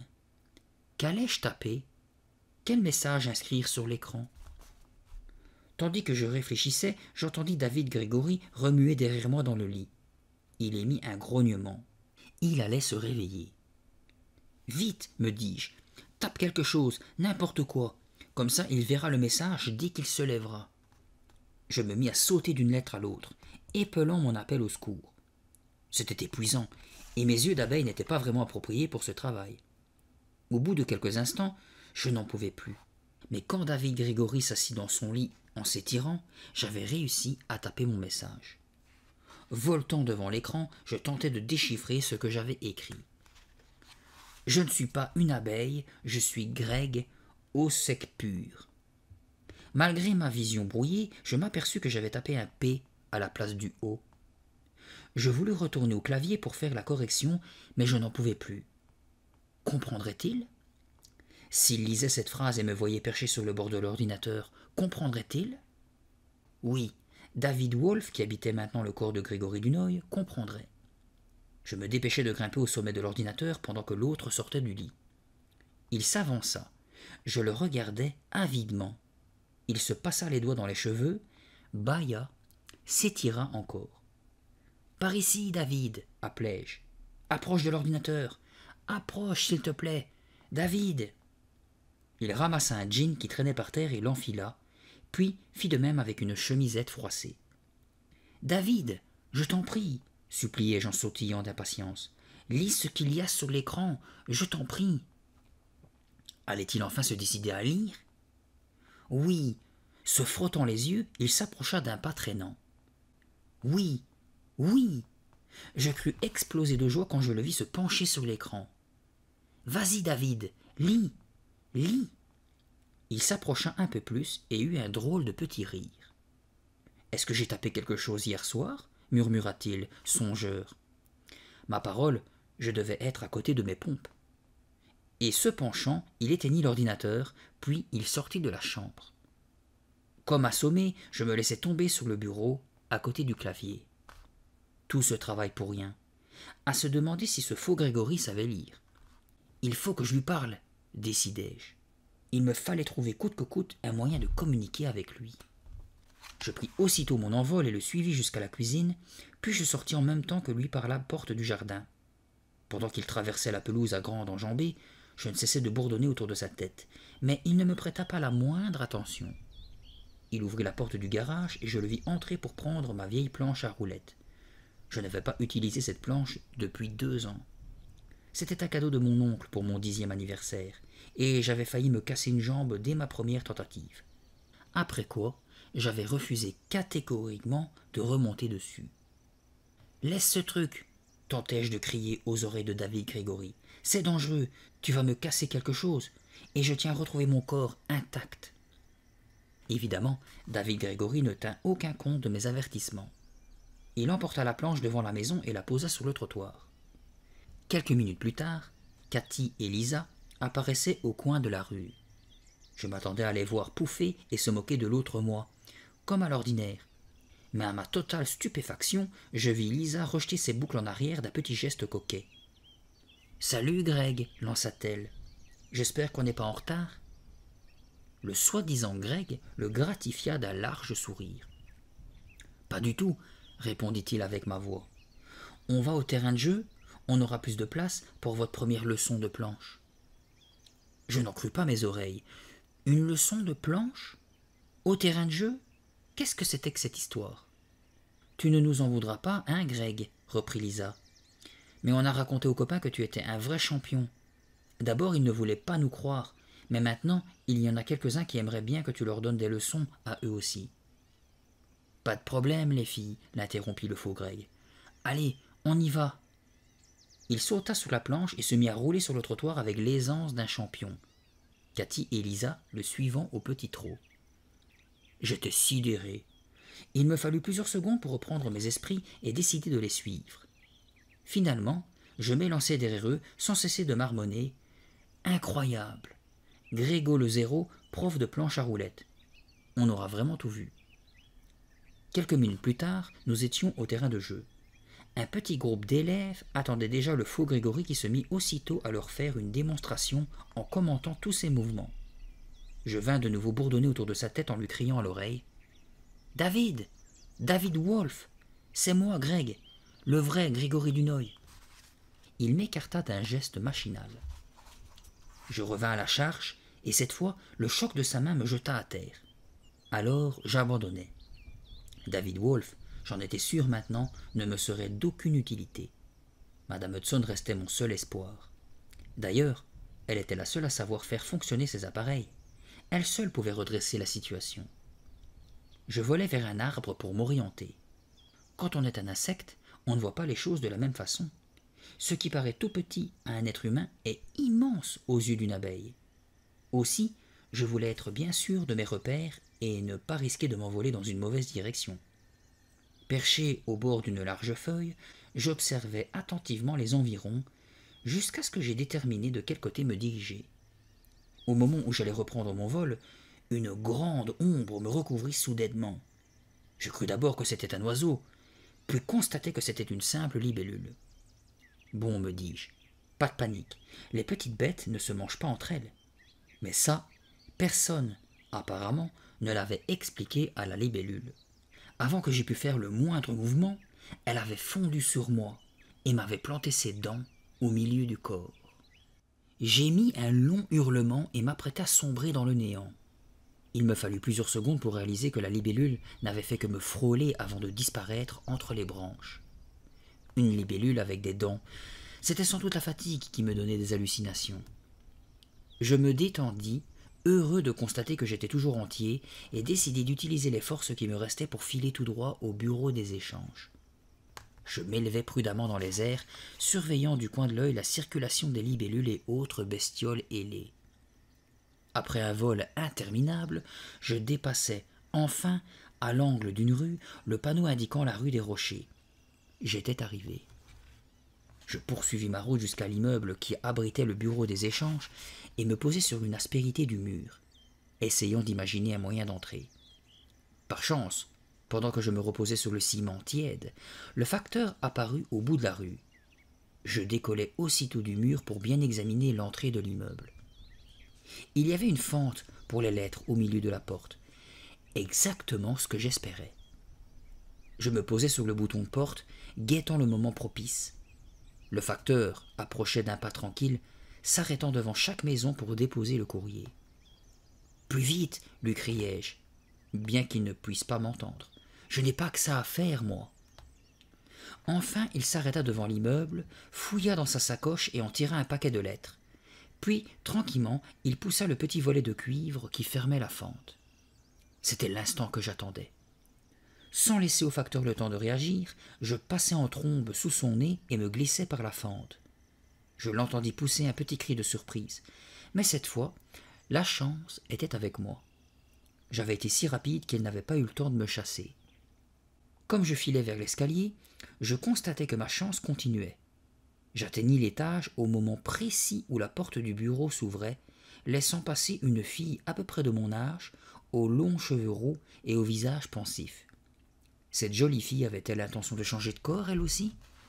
« Rentre chez toi, lui lançai-je de toutes mes forces, et ne remets jamais les pieds ici. » Elle ne tourna même pas la tête. Mais, pendant qu'elle refermait la porte, je pénétrai en bourdonnant dans le bureau. Je traversai la salle d'attente et vis madame Hudson assise sur le même siège où elle se tenait lors de notre première rencontre. Je m'élançai vers elle et heurtai violemment une surface dure. Avec un vrombissement de douleur, je tombai à terre, à moitié assommé. J'avais complètement oublié la paroi de verre qui séparait madame Hudson de ses clients, et j'avais foncé droit devant moi comme la bestiole sans cervelle que j'étais. Je me remis sur mes pattes, reprenant lentement mes esprits. « Madame Hudson !» appelai-je. « Madame Hudson, c'est moi, Grégory Dunoy. Regardez ce qui m'est arrivé. Pouvez-vous m'aider ? S'il vous plaît, aidez-moi !» Madame Hudson ne leva même pas la tête de ses dossiers. Une fois de plus, je devais me rendre à l'évidence. Personne n'entendait ma ridicule voix d'insecte. Découragé, je me laissai tomber sur le siège d'un fauteuil et m'y roulai en boule. J'avais fait tout ce chemin pour rien. La seule personne au monde capable de m'aider était en face de moi et je ne pouvais même pas me faire comprendre d'elle. « J'abandonne, » murmurai-je tristement. « C'est sans espoir. Il faut que je me fasse à l'idée de rester une abeille toute ma vie. » Jamais je ne m'étais senti aussi misérable. J'aurais voulu que quelqu'un m'écrase en s'asseyant sur ce fauteuil et que tout soit fini. Un bruit bizarre me tira de ces sinistres pensées. Je relevai la tête et écoutai. On aurait dit une respiration, mais d'où cela venait-il ? Ce bruit était si fort. Je m'envolai à nouveau et dus faire plusieurs fois le tour de la pièce avant d'en comprendre l'origine. Madame Hudson s'était penchée pour ramasser des papiers qu'elle avait laissés tomber. Son nez et sa bouche n'étaient qu'à quelques centimètres du bord du bureau, et le micro dont elle se servait pour communiquer avec les clients renvoyait le bruit amplifié de sa respiration. Une idée lumineuse jaillit alors dans mon cerveau. Si j'arrivais à m'introduire de l'autre côté de la vitre, je pourrais me faire entendre de madame Hudson en utilisant le micro. Aussitôt je m'envolai vers le plafond et longeai la paroi de verre. Rien à faire, pas le moindre interstice par où me faufiler. Je redescendis à mi-hauteur. Mais oui, il y avait une fente. Je me souvins soudain de l'album de photos. Madame Hudson me l'avait passé lors de ma première visite par une fente étroite, mais 10 fois assez large pour laisser passer mon petit corps rond d'abeille. Je m'y glissai et vins me poser sur le micro. Approchant ma bouche le plus possible de la boule de métal, j'appelai de toutes mes forces. « Madame Hudson ! Madame Hudson !» Elle sursauta, parcourut d'un regard incrédule la salle d'attente vide. J'articulai de mon mieux. « C'est moi, Grégory Dunoy, je suis là, posé sur votre micro. » Fixant le micro d'un œil affolé, elle balbutia. « Qu'est-ce que ça veut dire ? C'est une blague ou quoi ? » ?»« Non, ce n'est pas une blague, c'est vraiment moi, Grégory. »« Mais, bégayait-elle, incapable de trouver ses mots. Puis elle s'exclama. « Comment faites-vous ça ?» Son souffle manqua de me jeter à terre. « Ce n'est pas la peine de crier, » dis-je en me cramponnant au micro de toutes mes pattes. « Je vous entends parfaitement. »« Je ne peux pas y croire, » bredouilla-t-elle, la voix tremblante et les yeux agrandis de stupéfaction. Je sentis la colère m'envahir comme une houle. « C'est votre faute, lui lançai-je, hargneux. Vous avez complètement raté l'opération de transfert. Quand vous avez mis le contact, une abeille venue de chez le voisin dut s'introduire dans votre machine. Au lieu de me transférer dans le corps de David Wolf, vous m'avez envoyé dans celui d'un de ces sales insectes. »« Mais voilà qui explique tout !» s'écria madame Hudson en se frappant le front. « Voilà donc pourquoi le corps de David Wolf se conduit de si étrange façon. » Elle ramassa quelques papiers sur son bureau et les fourra dans sa serviette. « Je suis vraiment désolée, Grégory, dit-elle. Je vous prie d'accepter mes excuses. Jamais une chose pareille ne s'était produite. Jamais. J'espère J'espère au moins que c'est pour vous une expérience intéressante. Une expérience intéressante, répétai-je, suffoqué. C'est un cauchemar. Voilà ce que c'est. Vous imaginez l'effet que ça fait d'être attaqué par une libellule, emprisonné entre les griffes d'un chat, assommé par une porte, enfermé dans une ruche. Vous-même, vous avez manqué de m'écraser sous les pneus de votre voiture. Vous étiez donc si pressé que vous n'ayez même pas attendu de voir si votre manœuvre avait bien fonctionné? L'indignation me faisait presque perdre le souffle. Oh, gémit-elle, toute pâle. Je suis désolé, vraiment désolé. Je ne pensais pas. Bon, ça va, fis-je, impatienté. Et maintenant? Maintenant quoi? Maintenant, comment allez-vous me rendre mon véritable corps? Il faut le faire, tout de suite. Madame Hudson se racla la gorge. Je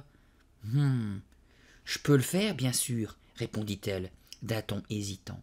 Normalement, ce devrait être possible. Oui, tout à fait possible. Mais dans votre cas, il y a un léger problème. Ah oui? Quelle sorte de problème? C'est David Wolfe, reprit-elle. Il se sent très à son aise dans votre corps, et il se plaît beaucoup dans votre maison. Beaucoup. Il aime vos parents, il aime aussi votre sœur, Véronique. Et alors, m'écriai-je, qu'est-ce que vous voulez que ça me fasse? Madame Hudson repoussa son fauteuil pour se lever. Cela veut dire que David Wolfe refuse de quitter votre corps. Il refuse de retourner à son ancienne vie. Il souhaite garder votre corps définitivement. Quoi? Je fis un bond en l'air et retombai furieusement sur le micro. Je viens de vous l'expliquer, reprit madame Hudson. David Wolfe veut garder votre corps. C'est très ennuyeux, mais il ne peut pas faire ça. Il n'a pas le droit. Oui, enfin non, c'est très ennuyeux, je le reconnais, admit madame Hudson en se mordillant la lèvre d'un air embarrassé. Ce ne sont pas les termes de notre accord initial, mais s'il refuse de vous rendre votre corps et votre vie, je ne peux malheureusement rien faire pour vous. Madame Hudson me regardait avec une sorte de compassion indifférente. Je suis navrée, Grégory, dit-elle poliment. Je serai plus prudente à l'avenir. Et mon avenir à moi, éclatai-je. Vous y avez pensé? Qu'est-ce que je vais devenir, moi, maintenant? Je ne sais pas. Peut-être pourriez-vous retourner à la ruche? Attendre là-bas quelque temps. David Wolfe changera peut-être d'avis. Retourner à la ruche? Vous vous rendez compte de ce que vous dites?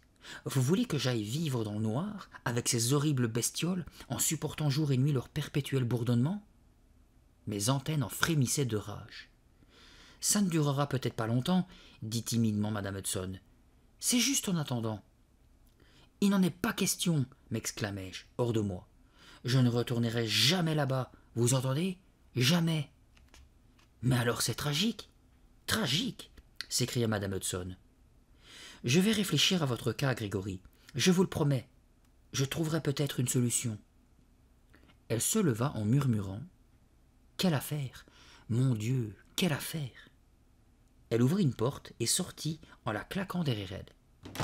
Hé, attendez! Trop tard. J'étais de nouveau enfermé. Tout bourdonnant de colère, je me laissai retomber sur le bureau. Madame Hudson était si perturbée qu'elle m'avait carrément oublié. Je voulus m'élancer vers la porte, mais en survolant le bureau, j'aperçus au sommet d'une pile de documents le questionnaire rempli par David Wolfe avec son adresse en haut de la page. 27 avenue du Bois. Je connaissais cette avenue. La boutique d'informatique où je me rendais souvent était juste au coin. L'ancien David Wolfe aurait peut-être une idée pour m'aider à récupérer mon véritable corps. En tout cas, ça valait la peine d'essayer.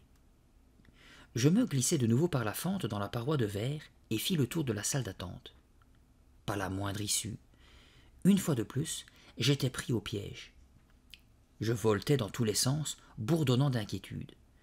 Puis je repassai de l'autre côté de la paroi de verre. J'explorai le bureau. La fenêtre était hermétiquement close. En passant devant un calendrier accroché au mur, j'aperçus la date. « Oh non !» m'écriai-je. « On est vendredi. Madame Hudson ne reviendra travailler que lundi matin. Je vais être coincé ici pendant 2 jours. Mais dans 2 jours, je serai mort de faim. » Il me fallait absolument sortir. Au fond du bureau, je remarquai alors une autre porte. Elle était entr'ouverte.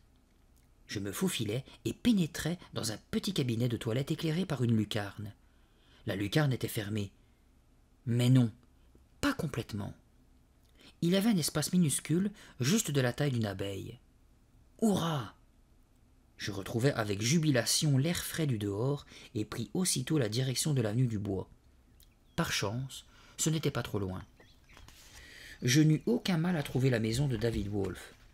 Dès mon arrivée, j'aperçus David en personne, debout, dans la cour. C'était bien lui, le garçon que j'avais vu sous la photo dans l'album. « Hé !» appelai-je. « Hé, David !»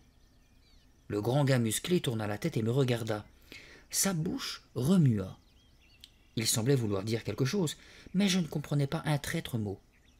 Tout ce que j'entendais était une sorte de marmonnement. « Je suis Grégory Dunoy !» criai-je de toutes les forces de ma petite voix. « Peux-tu m'aider à faire sortir David Wolfe de mon corps ?» Le garçon me regarda, puis il sourit. Décontenancé, je me demandais pourquoi il souriait comme ça.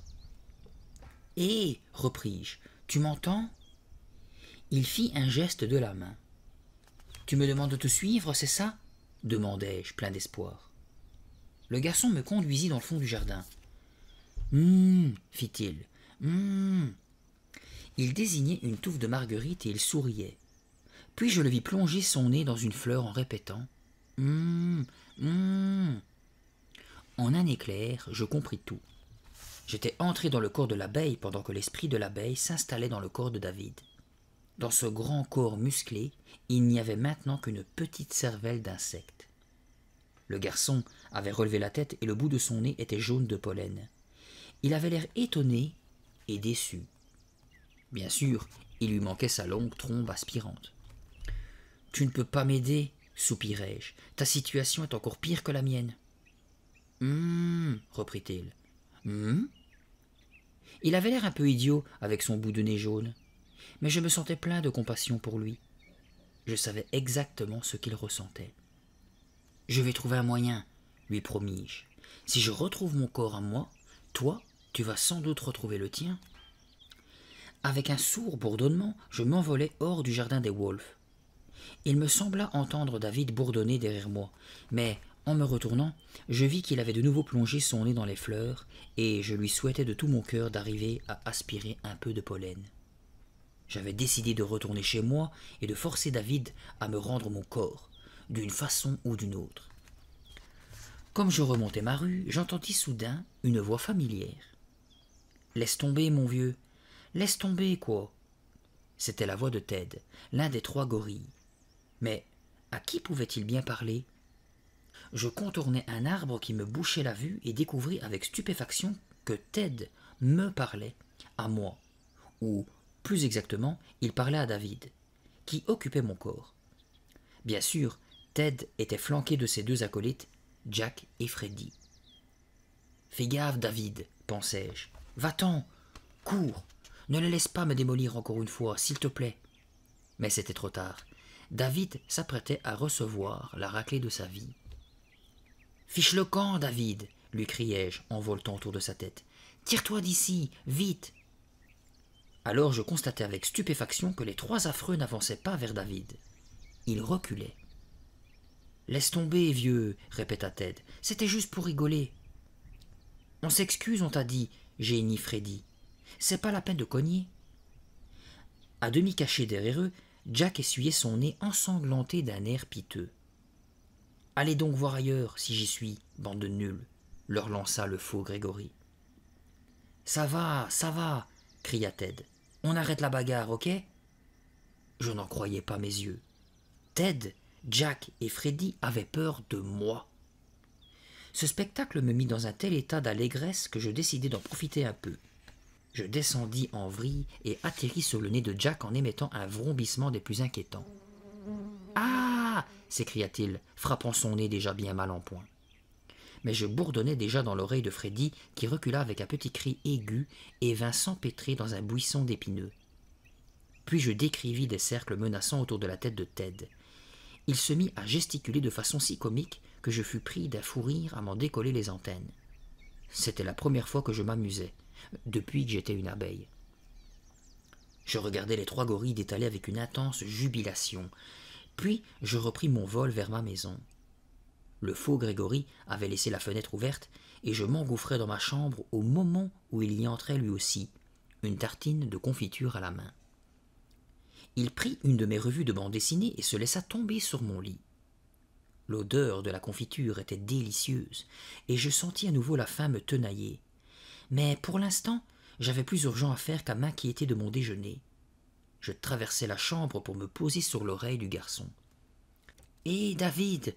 criai-je de toutes les forces de ma petite voix. « Il faut que je te parle !» D'un petit geste machinal, il m'envoya bouler sur la couverture. Avec obstination, je revins me poser au même endroit. « Hé, toi ! Je veux retrouver mon corps. Tu dois me le rendre. Tu entends ?» Cette fois, il leva sa revue et me balaya si brusquement que j'atterris sur la moquette. Je bourdonnais de rage et de frustration, mais je n'abandonnais pas. Pas question. Je voulais qu'il m'entende, et il m'entendrait. Je décollais de nouveau et grimpais sur le lobe de son autre oreille. « Je ne te laisserai pas en paix tant que tu ne m'auras pas rendu mon corps à moi, tu entends ? Et toi, là, qui te prélasse sur mon lit, tu m'entends ?» Il soupira et haussa les épaules. « Fiche-moi la paix, j'aimerais bien me reposer 5 minutes, d'accord ? Tu m'entends ?»« Ouais, bien sûr, murmura-t-il, je t'entends parfaitement. »« Parfaitement ?» J'étais si stupéfait que je faillis tomber de son oreille. « Oui, je sais, ça paraît bizarre, mais je t'entends. Certaines cellules d'abeilles ont dû se mélanger à mes cellules humaines pendant le transfert. J'entends des tas de bruits que je n'entendais pas avant, particulièrement les bruits d'insectes. »« Tes cellules humaines ? Ce sont mes cellules, figure-toi. Et pourquoi tu ne m'as pas répondu avant ?» David haussa les épaules. « Pas envie. » Je m'efforçai de garder mon calme. « Assez bavardé, décrétai-je, impatienté. Quand as-tu l'intention de me rendre mon corps ? » Jamais, répliqua-t-il en reprenant sa bande dessinée. Ton corps me convient parfaitement. Je me demande vraiment pourquoi tu as voulu l'échanger contre celui d'une abeille. Mais je n'ai jamais voulu être une abeille, criai-je, hors de moi. La vie est chouette ici, continua-t-il. Tes parents sont chouettes. Ta sœur est géniale. Même le chat est sympa. Tu n'avais qu'à t'en rendre compte pendant que tu étais encore dans ton propre corps. Maintenant c'est le mien. Il me plaît. Je le garde. Ce n'est pas ton corps, c'est le mien. Rends-le-moi. Je me mis à voltiger autour de sa tête en bourdonnant de rage, heurtant son nez, grésillant dans le creux de son oreille, battant des ailes contre ses paupières. Il ne réagissait même pas. « Ça ne te fait donc rien de m'entendre bourdonner comme ça autour de toi ?» lui lançai-je. « Si tu es moi, tu dois avoir peur des abeilles, non ?» Il se mit à rire. « Tu oublies quelque chose, mon vieux, dit-il. Je ne suis pas toi, j'occupe ton corps, c'est tout. Et moi, les abeilles, ça ne me fait ni chaud ni froid. Maintenant, débarrasse le plancher, tu veux, va bourdonner ailleurs. » La colère et la déception m'envahirent si violemment que je tombai sur le bord du lit, sans force. David leva sa bande dessinée d'un geste menaçant. « Je n'aimerais pas t'écraser, dit-il. Pourtant je le ferais si tu m'y obliges. » La revue s'abattit sur la couverture, mais je réussis à l'esquiver. Je m'envolai par la fenêtre et tournai un moment sans but, totalement désemparé. Finalement, la faim me tira de mes tristes pensées. Je me posai dans le cœur d'un large lys et aspirai avidement son nectar. « C'est bon, me dis-je, mais j'aimerais mieux une tartine de confiture. » Qu'allais-je faire maintenant ? Étais-je donc condamné à rester une abeille pour le reste de mes jours ? Je sortis ma tête du cœur de la fleur et regardai autour de moi. « Et combien de jours me reste-t-il à vivre ?» murmurai-je.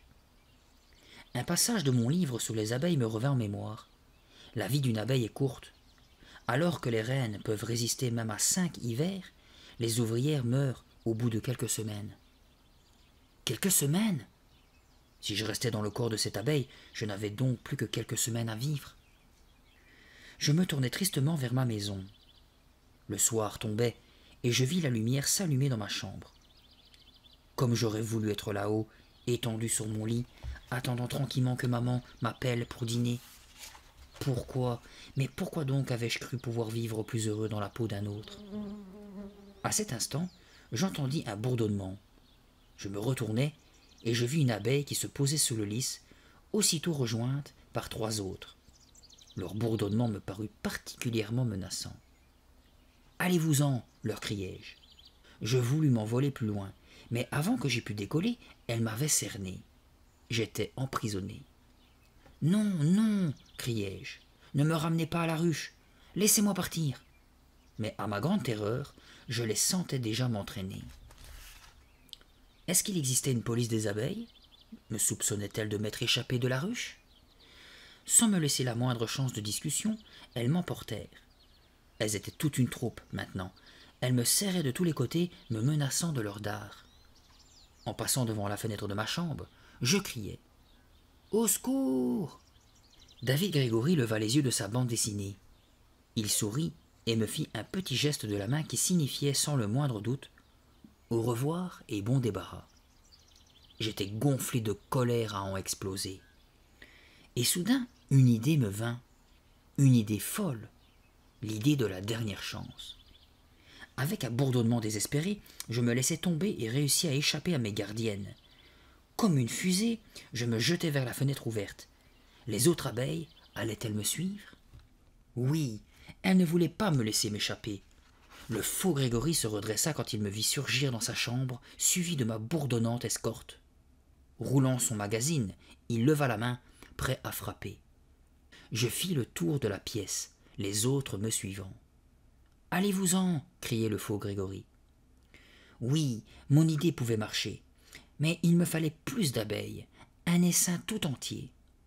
Je repartis vers l'extérieur et les abeilles me suivirent. Maintenant c'était moi qui menais la danse. Aussi vite que possible, je les conduisis jusqu'à l'enclos de M. Anvers et me glissai par la minuscule ouverture. L'une après l'autre, mes poursuivantes en firent autant. J'hésitai un instant au seuil de la ruche. Allais-je vraiment y pénétrer de nouveau? Mais je savais que je n'avais pas le choix. « Allez, vas-y, Grégo, me dis-je, si tu veux te prouver au moins toi-même que tu n'es pas un zéro. » Et j'entrai. Aussitôt, je me mis à volter de droite et de gauche, à l'intérieur de la ruche, bourdonnant follement, heurtant les parois, les rayons de miel, et percutant les autres abeilles. En quelques instants, j'avais mis toute la ruche en émoi. Un ronflement s'éleva, s'enfla, devint un rugissement. Je continuai ma danse frénétique, la ruche tout entière semblait prête à exploser. Alors je sortis, et dans la lumière rose du crépuscule, j'entraînai derrière moi, à l'extérieur de l'enclos, un noir nuage d'abeilles. Je le conduisis vers la fenêtre ouverte. Dans un rugissement de colère, l'essaim s'engouffra dans ma chambre. « Et là !» s'écria David, sautant hors du lit. Sans lui laisser le temps d'ajouter un seul mot, je m'abattis sur sa tête et l'essaim me suivit, s'accrochant à ses cheveux, recouvrant son visage, se répandant sur ses épaules. Il tenta d'appeler au secours, mais sa voix était étouffée par la masse noire et mouvante de l'essaim. Je me glissai dans le creux de son oreille et demandai « Alors, tu me rends mon corps maintenant ?»« Jamais !» cria-t-il. « Jamais, tu entends? C'est mon corps désormais, et je le garde. » Je n'en revenais pas. Il était couvert d'abeilles et il refusait de céder. Je ne savais plus quoi faire. Les abeilles commençaient à se lasser. Certaines s'étaient posées sur le reste de la tartine de confiture abandonnée sur la table de nuit. Les autres se dirigeaient peu à peu vers la fenêtre ouverte. Cette fois, j'explosai. « Tu ne t'en tireras pas comme ça, David !» Et avec un sanglot de rage, je m'abattis sur son nez, enfonçant mon dard profondément dans sa narine. « Aïe !» cria-t-il en portant la main à son nez. Il tituba et se laissa tomber sur le lit. L'espace d'un instant, je savourais ma victoire. La petite abeille de rien du tout avait jeté à terre le géant humain. J'étais le plus fort. Mon exaltation fut de courte durée. Je pris brusquement conscience de ce que je venais de faire. Je me rappelais ce qui arriva à une abeille quand elle s'était servie de son dard. « Je vais mourir, » murmurai-je, atterré. « J'ai piqué David, et maintenant, je vais mourir. » Déjà, je faiblissais. Oui, déjà je sentais mes forces diminuer. Qu'avais-je fait? J'avais sacrifié ma vie pour l'inutile satisfaction de piquer David. J'étais définitivement le dernier des héros. J'essayais de faire bouger mes ailes. Je luttais pour tenter de m'envoler. Je savais bien que j'étais condamné, mais je voulais rester en vie aussi longtemps que je le pourrais. Alors que je sentais mes forces diminuer, je voulais au moins essayer de dire adieu à ma famille. Papa, maman, Véro, bourdonnai-je faiblement. Où êtes-vous? J'étais fatigué, tellement fatigué. Je réussis à voler jusqu'à la fenêtre et me laisser tomber dans l'herbe. Il me sembla reconnaître l'ombre du grand érable, la place où j'aimais m'asseoir pour lire et pour guetter Monsieur Anvers. Mais je n'y voyais presque plus, et ce n'était sans doute qu'une illusion. Le monde autour de moi s'estompait peu à peu dans une brume bleuâtre. Puis la brume devint une nuit profonde et noire où je me noyais. Je m'assis avec difficulté. Le sol en dessous de moi vacillait. Où étais-je? Dans mon jardin? Je clignai les paupières, essayant de retrouver une vision plus nette. C'est mon érable, m'écriai-je. C'est ma maison. Et voilà le garage de Monsieur Anvers. J'étais donc vivant? Est-ce que j'étais vraiment vivant, posé là dans mon jardin, dans mon univers familier? Avais-je retrouvé mes forces? Je fis un essai prudent pour m'envoler en agitant doucement mes ailes, mais rien à faire, je ne décollais pas. Mon corps me paraissait lourd, si lourd. Je me tâtais. Mais, au lieu de mes 6 pattes, je constatais que j'avais 2 bras et 2 jambes, et mon brave vieux corps maigrichon. Le souffle coupé, je levai les mains pour toucher mon visage. Mes énormes yeux à facettes avaient disparu, ainsi que mes antennes. J'avais des cheveux, mes vrais cheveux, et une douce peau humaine, pas une espèce d'affreuse fourrure. Je sautai sur mes pieds et hurlai de joie. Je suis moi, moi. Je m'entourai la poitrine de mes bras comme pour m'embrasser moi-même. Puis je me mis à danser autour de l'érable en remuant bras et jambes. Tous mes membres étaient en état de marche. C'était tellement merveilleux d'être de nouveau un être humain. Comment est-ce arrivé? Me demandai-je. Et qu'est devenu David Wolf? Je frémis en pensant que c'était peut-être son tour d'être emprisonné dans le corps d'une abeille. Mais c'était peu probable. En tout cas, je ne comprenais pas par quel miracle j'avais retrouvé ma véritable identité. Peut-être était-ce le choc causé par la piqûre qui nous avait renvoyés dans nos corps respectifs. Peut-être était-ce la mort de l'abeille qui nous avait délivrés de cette malédiction. Il faut que j'appelle Madame Hudson, me dis-je. Elle aura peut-être une explication. Mais pour l'instant, tout ce que je désirais, c'était retrouver les miens. Je courus jusqu'à la cuisine et me heurtai de plein fouet contre ma sœur, qui, comme d'habitude, portait son chat dans ses bras. « Tu ne peux pas faire attention, espèce d'abruti » me lança-t-elle. Elle s'attendait sûrement à ce que je réplique vertement, mais au lieu de ça, je l'entourai de mes 2 bras et lui plantai un gros baiser sur la joue. « Eh, ça va pas la tête !» s'exclama-t-elle en s'essuyant la joue d'un revers de main. « Garde tes microbes pour toi, espèce de limace baveuse. »« Limace toi-même, répliquai-je. » Que c'était bon de s'envoyer à nouveau des injures à la figure. Nous continuâmes sur ce ton quelques instants, puis je grimpai l'escalier 4 à 4 pour voir mes parents que j'entendais discuter en haut. Je les trouvai debout devant la porte de ma chambre. « Papa, maman !» criai-je en me précipitant pour me jeter dans leurs bras. Mais croyant que je voulais entrer dans ma chambre, papa m'arrêta d'un geste. « N'ouvre pas ta porte, Grégory, dit-il. Un essaim d'abeilles est à l'intérieur. Va chercher Monsieur Anvers, Greg, ajouta maman. Lui, il saura ce qu'il faut faire. Je ne pouvais pas me contenir davantage. Je me jetai à son cou et l'embrassai longuement. Maman, murmurai-je, tu m'as tellement manqué. Maman me rendit mon baiser, mais je la vis échanger avec mon père un regard étonné. Ça va, Greg? S'inquiéta-t-elle. Comment ai-je pu te manquer puisque j'étais là toute la journée? Je veux dire... Je réfléchis à toute vitesse pour trouver une réponse. Je veux dire que tu m'as manqué parce qu'on devrait faire plus de choses ensemble, tu ne trouves pas? Elle me posa la main sur le front et murmura. Non, il n'a pas de fièvre. Allons, Grégory, reprit mon père, va donc vite chercher Monsieur Anvers, qu'il fasse sortir ces abeilles de ta chambre, sinon tu ne pourras pas y dormir cette nuit. Des abeilles? dis-je tranquillement. Oh, ce n'est pas un problème, je m'en occupe. J'allais ouvrir ma porte quand mon père me saisit par le bras. Grégory, s'écria-t-il, visiblement troublé, qu'est-ce qu'il t'arrive? Ce sont des abeilles, Grégory, des abeilles. Tu sais bien que tu as peur des abeilles. Je le regardai étonné, réfléchissant à ce qu'il venait de dire. Je réalisai soudain que je n'avais plus la moindre frayeur vis-à-vis des abeilles. Plus peur du tout. Fini. Et même, j'avais très envie de le regarder de près. Ne t'en fais pas, papa, dis-je. J'ai pas mal grandi ces derniers temps. Tu sais, je n'ai plus peur. J'ouvris la porte et entrai dans ma chambre. Évidemment, il y avait encore une bonne partie de l'essaim agglutinée autour de la tartine de confiture abandonnée. « Salut les copines !» leur lançai-je gaiement. « C'est l'heure de rentrer à la maison. » J'agitai les mains au-dessus d'elles pour les chasser. Elles se mirent à bourdonner de colère. Cela me fit rire. Je pris la tartine de confiture et la lançai par la fenêtre. « Allez voir là-bas si j'y suis !» dis-je en les chassant doucement vers l'extérieur.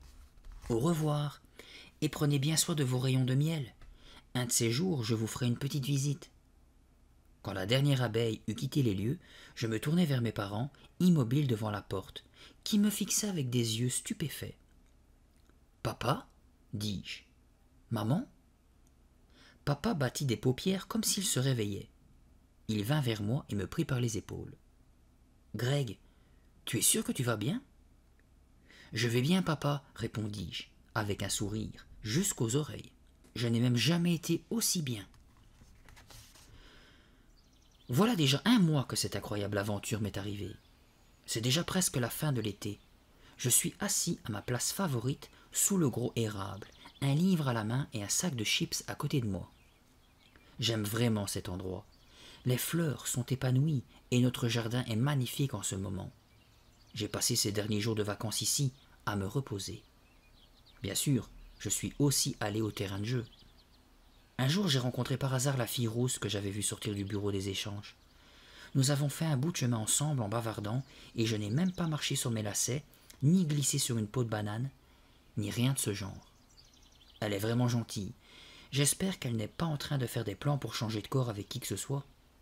Il faudra que je la prévienne. Malgré tout, je me rends bien compte que ma courte expérience de vie dans la peau d'une abeille m'a complètement transformé. D'abord, j'ai appris à apprécier ma propre famille. Mes parents sont vraiment de chouettes parents. Et ma sœur n'est pas mal du tout, pour une sœur. Et surtout, je ne me laisse plus impressionner par n'importe qui, ni par n'importe quoi. Hier, j'ai croisé Ted, Jack et Freddy, et je n'ai pas bougé d'un cil. Rien qu'à me rappeler comment j'étais venu leur bourdonner sous le nez, ça me donnait envie de rire. Je n'ai plus du tout peur d'eux, et du coup, ils me laissent tranquille. Il est vrai que la raclée qu'ils croient que je leur ai donnée y est sûrement pour quelque chose. Ils n'en sont pas encore revenus. Je suis tout à fait sûr de moi à vélo maintenant, et je suis toujours excellent en planche à roulettes. On dirait que mon corps se souvient de l'entraînement du faux Grégory. Je continue même de donner des leçons, et Cathy et Lisa ne me quittent pas d'une semelle.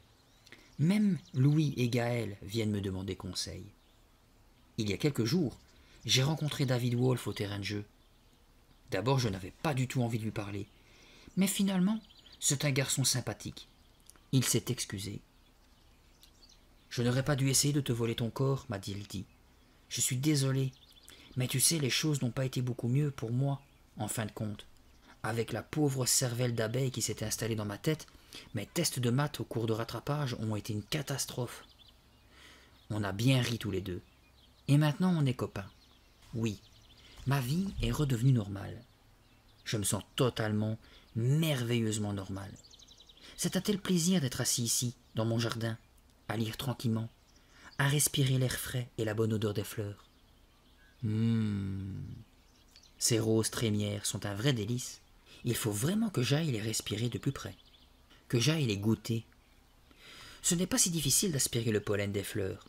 Il suffit de pointer sa langue, comme ça, en enfonçant son visage dans la corolle, puis d'aspirer tout doucement. C'est facile, très facile, et c'est tellement bon.